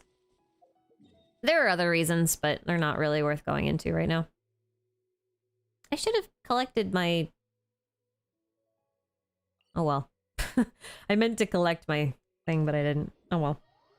That's fine. Is the circle the firmament? I mean, it could be. Or it could be that the circle is the world, and to that is just, like, something that's been contained on it. Like a cube on the world. Like a continent of the world that got cubed. That could be a thing. If I level some of my artifacts, maybe my life will be easier.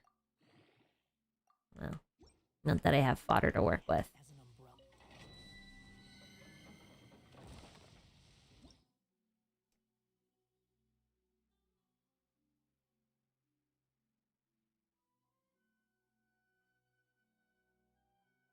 I have other messages to get to first, but this one just popped up. Yuri the Synth, thank you for the super chat. I'm confused about your statement, though.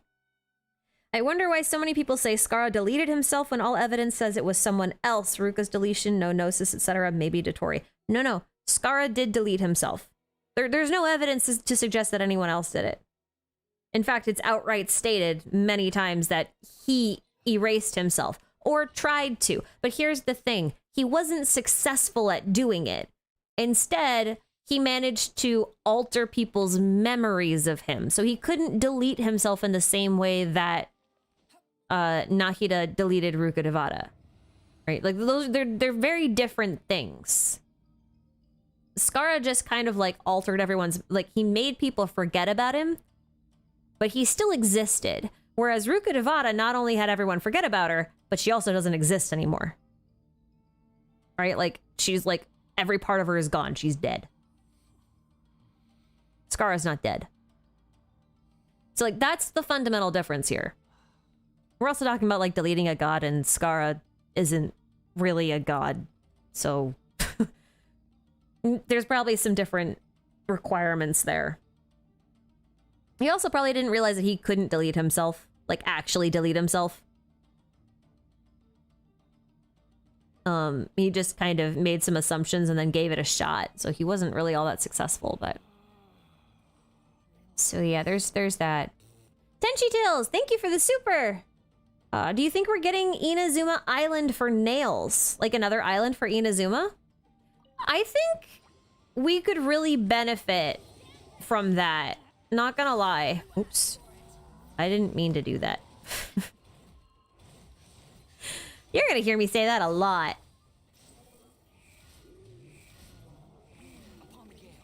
I think Inazuma could really benefit from one more island. I don't know if we'll get one though. Like, Hoyo is so weird about Inazuma.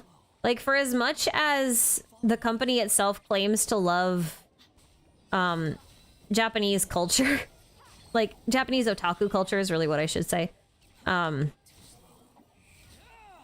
It feels weird that they've kind of ignored Inazuma the way that they have. Like, I get part of it's probably just because, like, they know that they didn't do a great job with the story for it. And so they're kind of like, well, let's just kind of, I mean, it's there.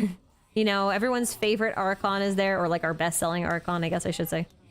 Although, did Nahida outsell A? I can't even remember. Can't even remember.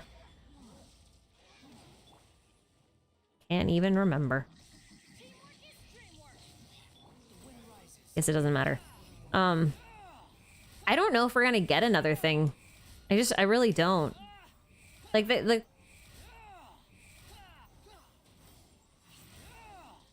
like, anytime they want to do anything with Inazuma, it has to involve Ito in some way. Like, it's like Ito and Ayaka are basically all of Inazuma now, and that's kind of it. So I don't know if they'll do anything. I wish they would. I would love another island for Inazuma because I think it would really help it. Also, Inazuma is really small compared to every other region now. Really, really small.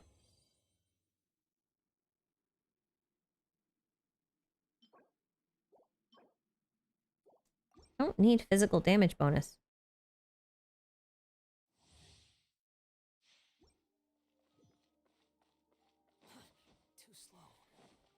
But then again, we haven't really heard about any other islands. Like, it's so... Okay, Inazuma is just weird when you start, like, sit down to actually think about it. Like, the way it's laid out, right? Because, like, A really only has jurisdiction over, like, 1.5 islands. Like, she basically goes through Narukami and, like, kind of some of Yashiori, and that's it. She doesn't really have jurisdiction anywhere else. Oops. Benny's dead. Sorry, Benny.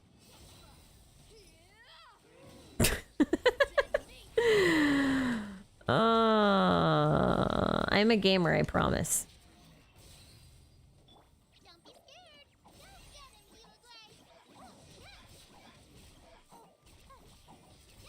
Because then, like, technically Orobashi was the god of Watatsumi. So, like, Watatsumi is, like, not really part of Inazuma, but, like, also is part of Inazuma.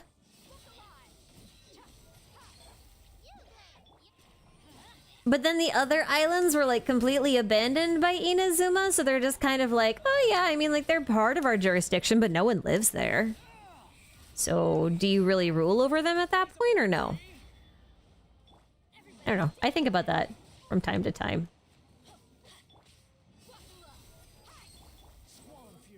Anyway.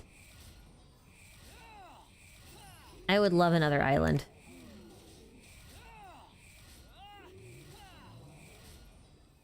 I hate Lawa churls. You must have been a real brat in your former life as a Conrian.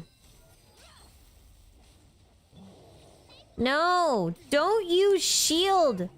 Don't use shield! Go away. I hate this domain. I'm done. I'm done. I don't want to do this domain anymore. We're gonna run around instead. I can't do this anymore. I hate this domain. On this account. I'm just not built for it. I'm not built for it. This account is built just enough to clear, like, story, like, main Archon quest content. And I mean clear, not with any semblance of, you know, grace. Yeah. We're going somewhere else. I don't want to do this. I don't want to do... We're going to Liyue. We're gonna run around Liyue because I said so. Jesus. Okay. Melkindor, thank you for the super. I love the lore and how you've explained it with the theories about it. Keep up the great work. I will try. I will try. I'll do my best. I'm doing okay. I'm doing okay. I make some really stupid mistakes sometimes. Like when I didn't realize that Cloud Retainer had built a trebuchet, I thought she built a loom. If you look at it, it looks like a loom. I didn't think it was a trebuchet. And then someone was like, no, it's a trebuchet. And that's why it was comparable. It was like a catapult versus a trebuchet. I was like, oh. I make a lot of dumb mistakes. Like, why would I know to look for that? Make it look more like a trebuchet then. Don't judge me. Do I like armadillos? Sure. Why not? I guess. It feels like the question's either really random for the sake of being random or like you have an ulterior motive by asking it and I don't know what it is and that scares me. My dog is barking in her sleep and it's really cute. She's adorable. He's an adorable little sweetie pie. I guess I could have gone for the chest, but I didn't. Hi. Hello, little Lily. What you doing, Buggy? Right. Oh, are you hungry, hun? Okay, he's hungry. He's a hungry bear. Okay, I'll tell you what. I should activate this light actuator.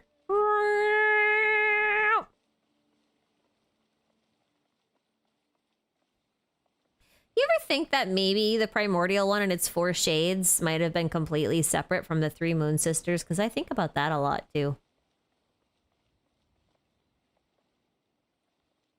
Anyway. Eric, thanks for the super. Hello again. A relaxed question this time. What do you think the Teyvat Travel Guide Volume 4 will talk about? Knowing Alice. Volume 4 would be the Sumeru volume, yeah? Let's see. Sumeru volume.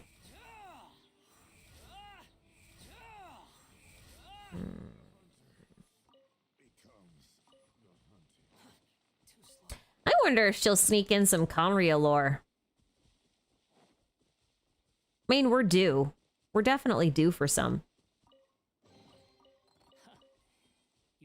We're definitely due for Conria lore from Alice and those things. Because, like, Alice is weird in the sense, like, she's not really omnipotent, but she has ways of finding things out. You know? And I wonder if, like, at some level, she's also kind of guiding the player. Or at least intends to guide the player in some way. Or the traveler, I should say. If you think about it that way, right now would be a good time for her to give us some new intel on stuff.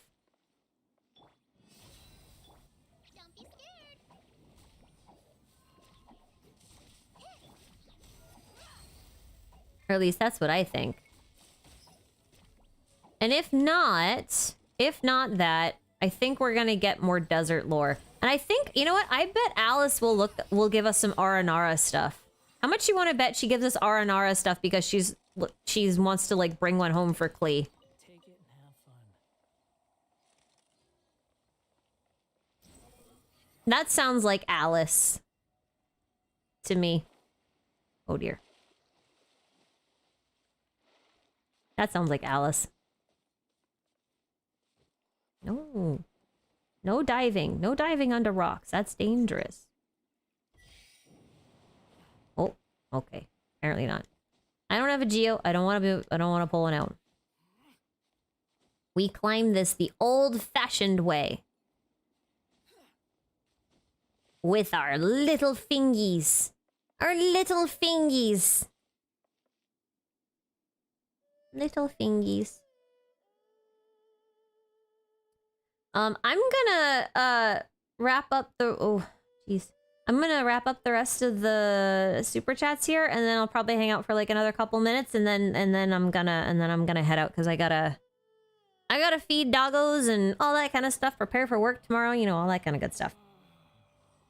So let's see here. Let's see here. Dan Sheets, thanks for the super. Deshret face reveal in a future Sumeru event. Yes, yes. Yes. That we will have, I promise. Yuri the Simp. I wonder why so many people say Scar deleted him. Oh, that's the one we just did. We did that one. Yeah, okay. No, that was a thing. I got a whole video on it too, by the way, if you found it a little bit confusing or you want more information on it. In fact, I have like 4 videos on it because he's my favorite little gremlin and I make videos on what I want to. So if I want to make 4 videos on one character, I'm gonna. I'll branch out though. I have projects. I just probably never gives me time to work on them. Rinzy, thank you for the super. I'm waiting for one of those tropes where we finish the Teyvat story and then the map zooms out and we find out Teyvat was just a small island. Listen.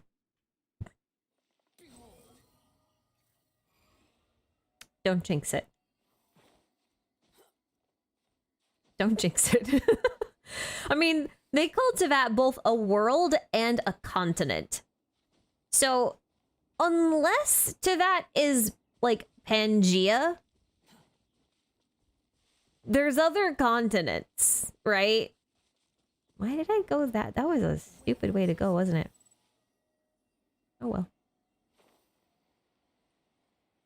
There has to be other continents. There just has to be. Because of the way, like, the whole thing's been set up. So, I would not be surprised. I think that trope is very likely. And I don't want it because, like, this world's already gonna be friggin' massive by that point, you know? The world's already big.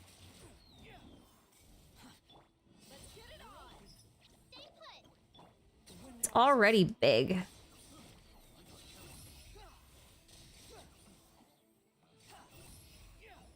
Already so big. Did I notice a little falling star inside a bubble in the Windbloom cutscene that really made me think? Think about what? Are you talking about the one that looks a lot like the star from Mona's cutscene from the Golden Apple Archipelago event? Take it and have fun. But that's probably what it's referencing. Full steam ahead for Folklore. Yes, indeed. Indeed. I hope she's crazy. I'm tired of sane archons and sensible people. I want to go apeshit. As if that wasn't perfectly illustrated by my choice of characters that I like to play.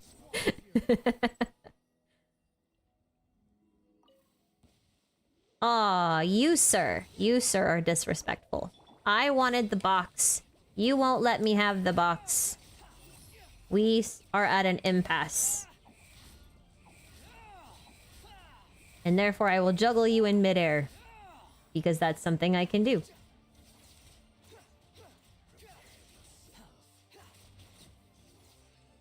Yay! I love juggling characters in midair. There's only a few characters I'm able to do that with. I love it when they can juggle the enemies. It's so much fun. Bridget Ferris, thanks for the super. Thoughts on Diluc's mom maybe being part of the Hexenzirkel? This is a super popular theory and it's based on that one tea set, huh? I thought about it. I don't think that's it. I think there are 2 simpler answers. Because, like, I feel like if Diluc's mom was actually part of the Hexenzirkel, he would have been part of the event. Right? Don't you think that? Like, it would feel weird to, like, say, oh, we're gonna feature Rosaria, who has no connection to any of these things on the surface, but we're not gonna show Diluc even though his mom is supposedly part of the Hexenzirkel. Like, that feels a bit strange to me, and I don't think they'll do that. So, here's what I will propose instead. I see 2 possibilities here. The first possibility is that Diluc is actually part of an information network from the north. And it's quite possible that that information network that he's a part of might be an extended or affiliated organization with the Hexenzirkel. I think that's a possibility. Part of that, though, comes from the fact that I also believe that the Adventurers Guild is an extension of the Hexenzirkel. Or at least I think that's a possibility. And I know that they're headquartered in Snezhnaya. And because of that, that kind of, you know, like, that's where I kind of get the parallel from, you know? I think that's possibility number one. I think the second possibility is, if you remember the Hidden Strife event, or if you weren't here for it, basically, when Alice learned about Diluc's father's death and like all the circumstances surrounding it, she basically said, "I'm going to adopt you," for lack of a better term. Which just, like, the way that the letters are written and everything just kind of implies that Diluc is a little bit more acquainted with Alice than just a casual kind of acquaintance. Like, he's probably like friends of a family kind of thing, right? And for that reason, I think it would make sense for a tea set associated with Alice and her Hexenzirkel buddies to be found at Diluc's house. Not because it's associated with Diluc, but because they're both associated with Alice. Does that make sense? You know what I mean? I mean, it is possible that his mom is related. I just find it really weird that they wouldn't include him in the event if she was.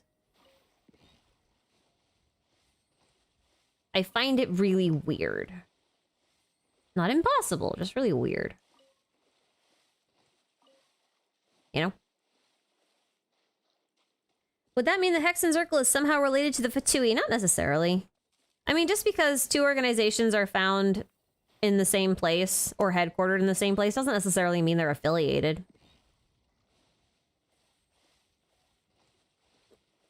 They could be. I doubt it, though. They seem to have very different goals. So I would be very hesitant. Also, if they were connected, I think Diluc's connection to them would be even more tenuous, because Diluc just hates the Fatui on every level. So I think he'd be very hesitant to be involved with an organization that is also involved with the Fatui. You know?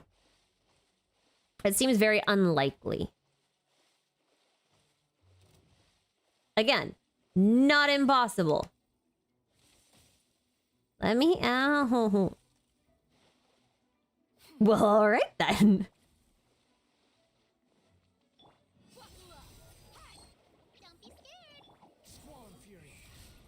Rude little flower. Oh my god. But they could be like rival groups for all we know, or maybe they're just headquartered there because that was where they happened to found the organization, but it doesn't necessarily mean that they're like really affiliated with the nation at all. Who knows? Could be anything. What if Diluc's secret spy network was just the Adventurers Guild? I mean, yeah, it could be. Like, when you think about it, they already have a recon team. Like, Fischl's part of that.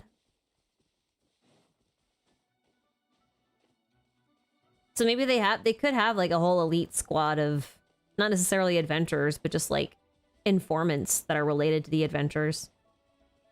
Or that leverage the Adventurers Guild. Anything's possible. And that's kind of what makes it interesting, you know? Yeah, that's more or less my thoughts on Diluc's mom, who is literally not mentioned anywhere ever as far as I know. I'm pretty sure she's not mentioned anywhere ever. Maybe she is, like in passing. We don't know what happened to her. But she's been gone since before Diluc was a captain. And since Kaya never mentions her in his stories either, that might have been that she was gone even before Kaya came into the picture, would mean that she would have been gone like let's see. Depending on when Kaya was dropped off at the Dawn Winery, I mean, he should have been a kid. So he couldn't have been older than 12. So his mother would have been gone, dead, or lost for most of Diluc's life at this point.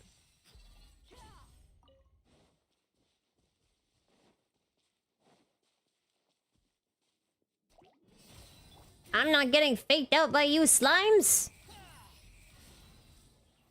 Oh, that one did fake me out. Yay! Oh, I don't want to fight you. You're immune to me. I don't want to burn you to death with Dia. Sounds unfun. Unfun and very difficult considering that this Dia has no damage at all. What about Klee's dad? Klee's dad is an adventurer, which is part of why I think Alice is related to the Adventurers Guild.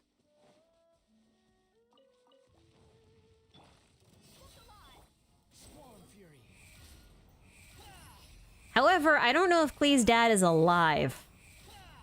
All we know is that he was an adventurer. Or is an adventurer. We're not really sure. I don't have one of these. I should mark it down anyway.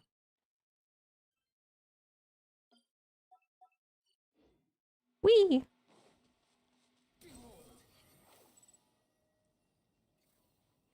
She might have died in childbirth. Yeah, Diluc's mom could have died in childbirth too. That would be pretty realistic for the setting. GT, what if the reason there is no Inazuma and Celestial Nail is because they have the Sacred Sakura tree? I don't know that that would make a difference though, because like they had the, you know, Ermin the silver tree on Dragonspine and they still have a nail. Like I'm not quite sure how those two things would work together.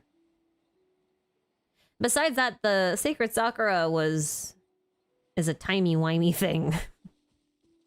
Unless the Sacred Sakura is made from the Celestial Nail, I'd struggle to see how that would impact anything. But who knows? Imagine Varka as Klee's dad. That'd be pretty funny. That would be really funny, actually.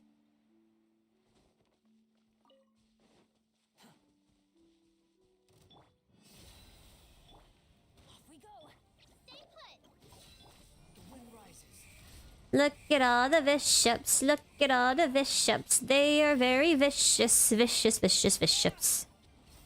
Ow! That doesn't mean you get to punch me. I'm gonna tickle you to death instead. Tickle, tickle, tickle, tickle, tickle, tickle, tickle.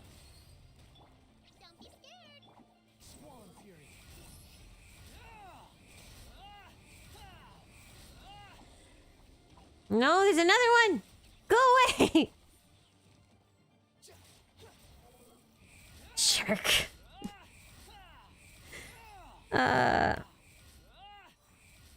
Joestar, oh yeah, you commented it up there. The deceiver is the Antichrist in Islamic teaching. He was described with one eye and the word kafir, infidel or unbeliever, written on his forehead. Oh, okay. All right, well, I have something to look for. I'll give it a look. I'll give it a look. I'll give it a look-see. See what I can find. Maybe something, maybe nothing. We'll find out. It's all part of the discovery. Whack, whack, whack. I'd like to say Dia is actually good for mining, but she's actually kind of annoying to mine with because, like, she and Beto I have a really hard time mining things with because they both have this weird thing where they just move too much during their attack animations and then I miss the ores and it's really annoying.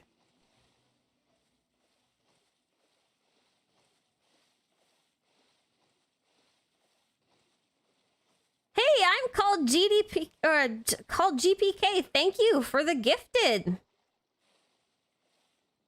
That was very kind. Thank you for the 5 gifted. My bad. Sorry. I appreciate that. It's very sweet. Wait, what? Oh, you mean Dia's weapon? What weapon is this? It's a 3-star weapon. It's the Fairest Shadow.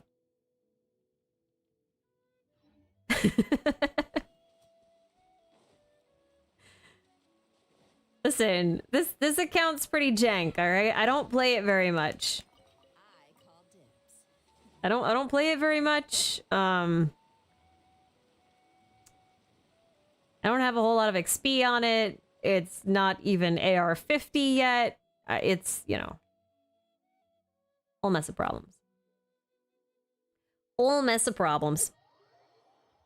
Any theories on the 3 Oni-like people in cloaks that often appear in Inazuma domains? No, I got nothing. No, seriously, I got nothing.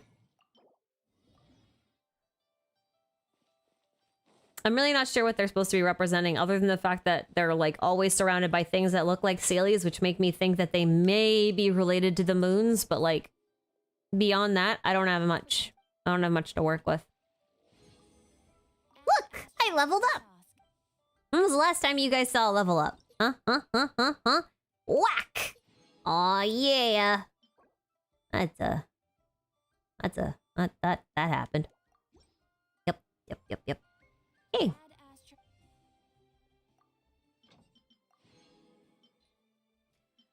They are some of the weirdest things in this game, though. Like, inexplicable things. Because there's almost nothing to go on with them. They're not mentioned in any lore. They're not, as far as I can tell, referencing anything from Japanese mythology, unless I've missed something, which is very possible.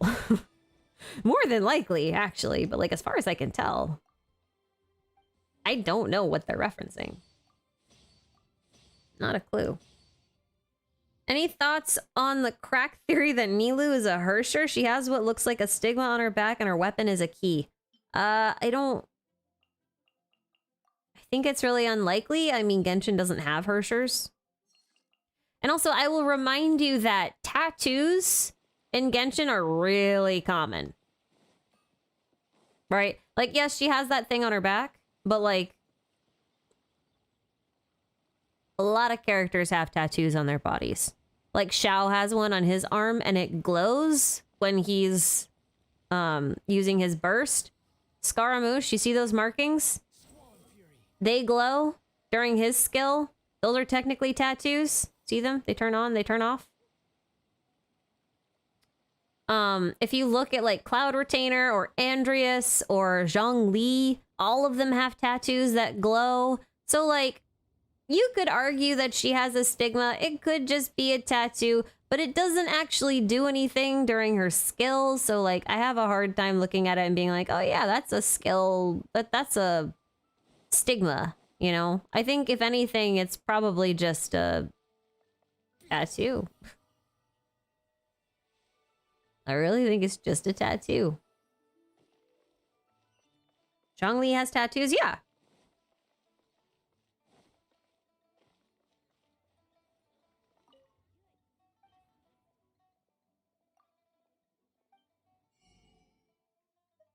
I don't have enough for these.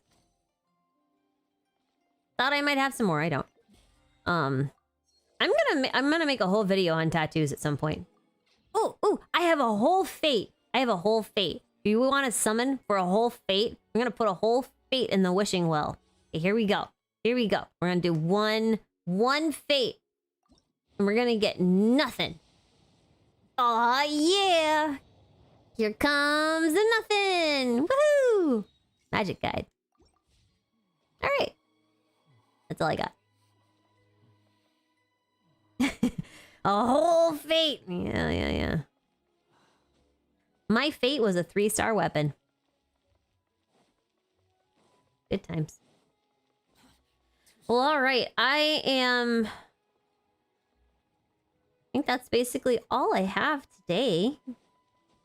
All I have to share for today. I'm going to be working the rest of this week on a theory for the Hexen Circle. And then I will be hopefully cleared to work on my finale video for the God of Time series, because I have to put a correction in it, and it's really bothering me, the fact that I haven't been able to put that in yet. So I really want to get that one out so I can just close out that series, because it's also kind of going to serve as a potential finale for the World Structure series, which I still haven't finished like since I started this channel. Take it and have fun. For those of you who remember that series existed and then that it's also not finished. So it's going to be a dual purpose kind of thing. Dual purpose. So hopefully that will come out. And that'll be 2 down. And then I'm going to start the Destrit theory, which I've kind of given you some context for already. And maybe we'll have some smaller theories in the meantime, but also maybe probably not. This patch is going by kind of quick, but we'll see. I see chests and I need to grab these chests. They're bugging me. They're calling to me. Take it. Open me! Open me! I've been closed for so long. I need to breathe. To be free. Yay! Remove my contents. Mine. Woo! Beginner's Guide to Sumeru. The Beginner's Guide to Sumeru I already wrote. I've already recorded it. It's with my editor. He's working on that video while I'm working on other videos. So I don't know when that's coming out. That depends a bit on his schedule. But it should be coming out this patch at some point. So that'll be cool. Also, there's one other thing before we go. One other thing. Honkai Star Rail releases... Well, not releases. They're having their launch announcement live stream on the 24th, which is... What's today? Oh, that's like in 5 days. So I do plan on streaming that.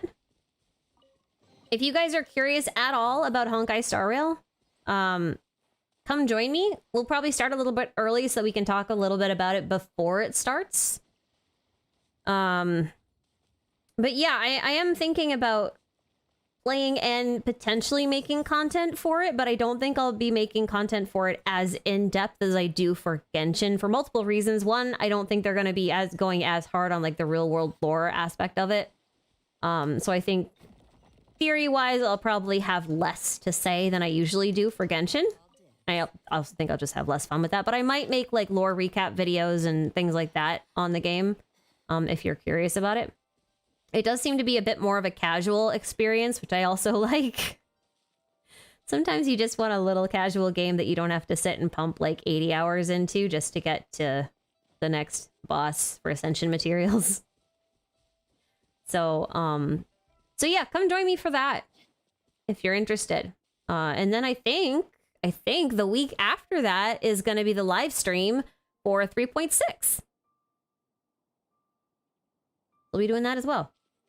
It's a busy couple of weeks. That's why I wanted to get everything done this week. So, yeah. Anyway, I think that's it. That is it. Is that it? I think that's it. That's all I have. Pretty sure. Can't see Zhongli's tattoos. Those his eyes are orange, but he's a dragon, not a human.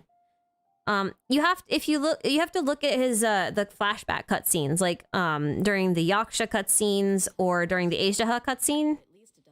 If you look at those, you'll see his Archon outfit, the white one with the hood, has tattoos. Like he's sleeveless. He has black arms with gold tattoos. So, in the live stream this Friday, maybe. I'm bad with time. Whenever it is, we'll do that. We'll do both. Anyway, thanks for joining me, guys. I hope this was entertaining. I hope it was potentially informative. Hope y'all having fun out there. Stay hydrated, stay happy, stay healthy, and I'll see you all next time. Goodbye.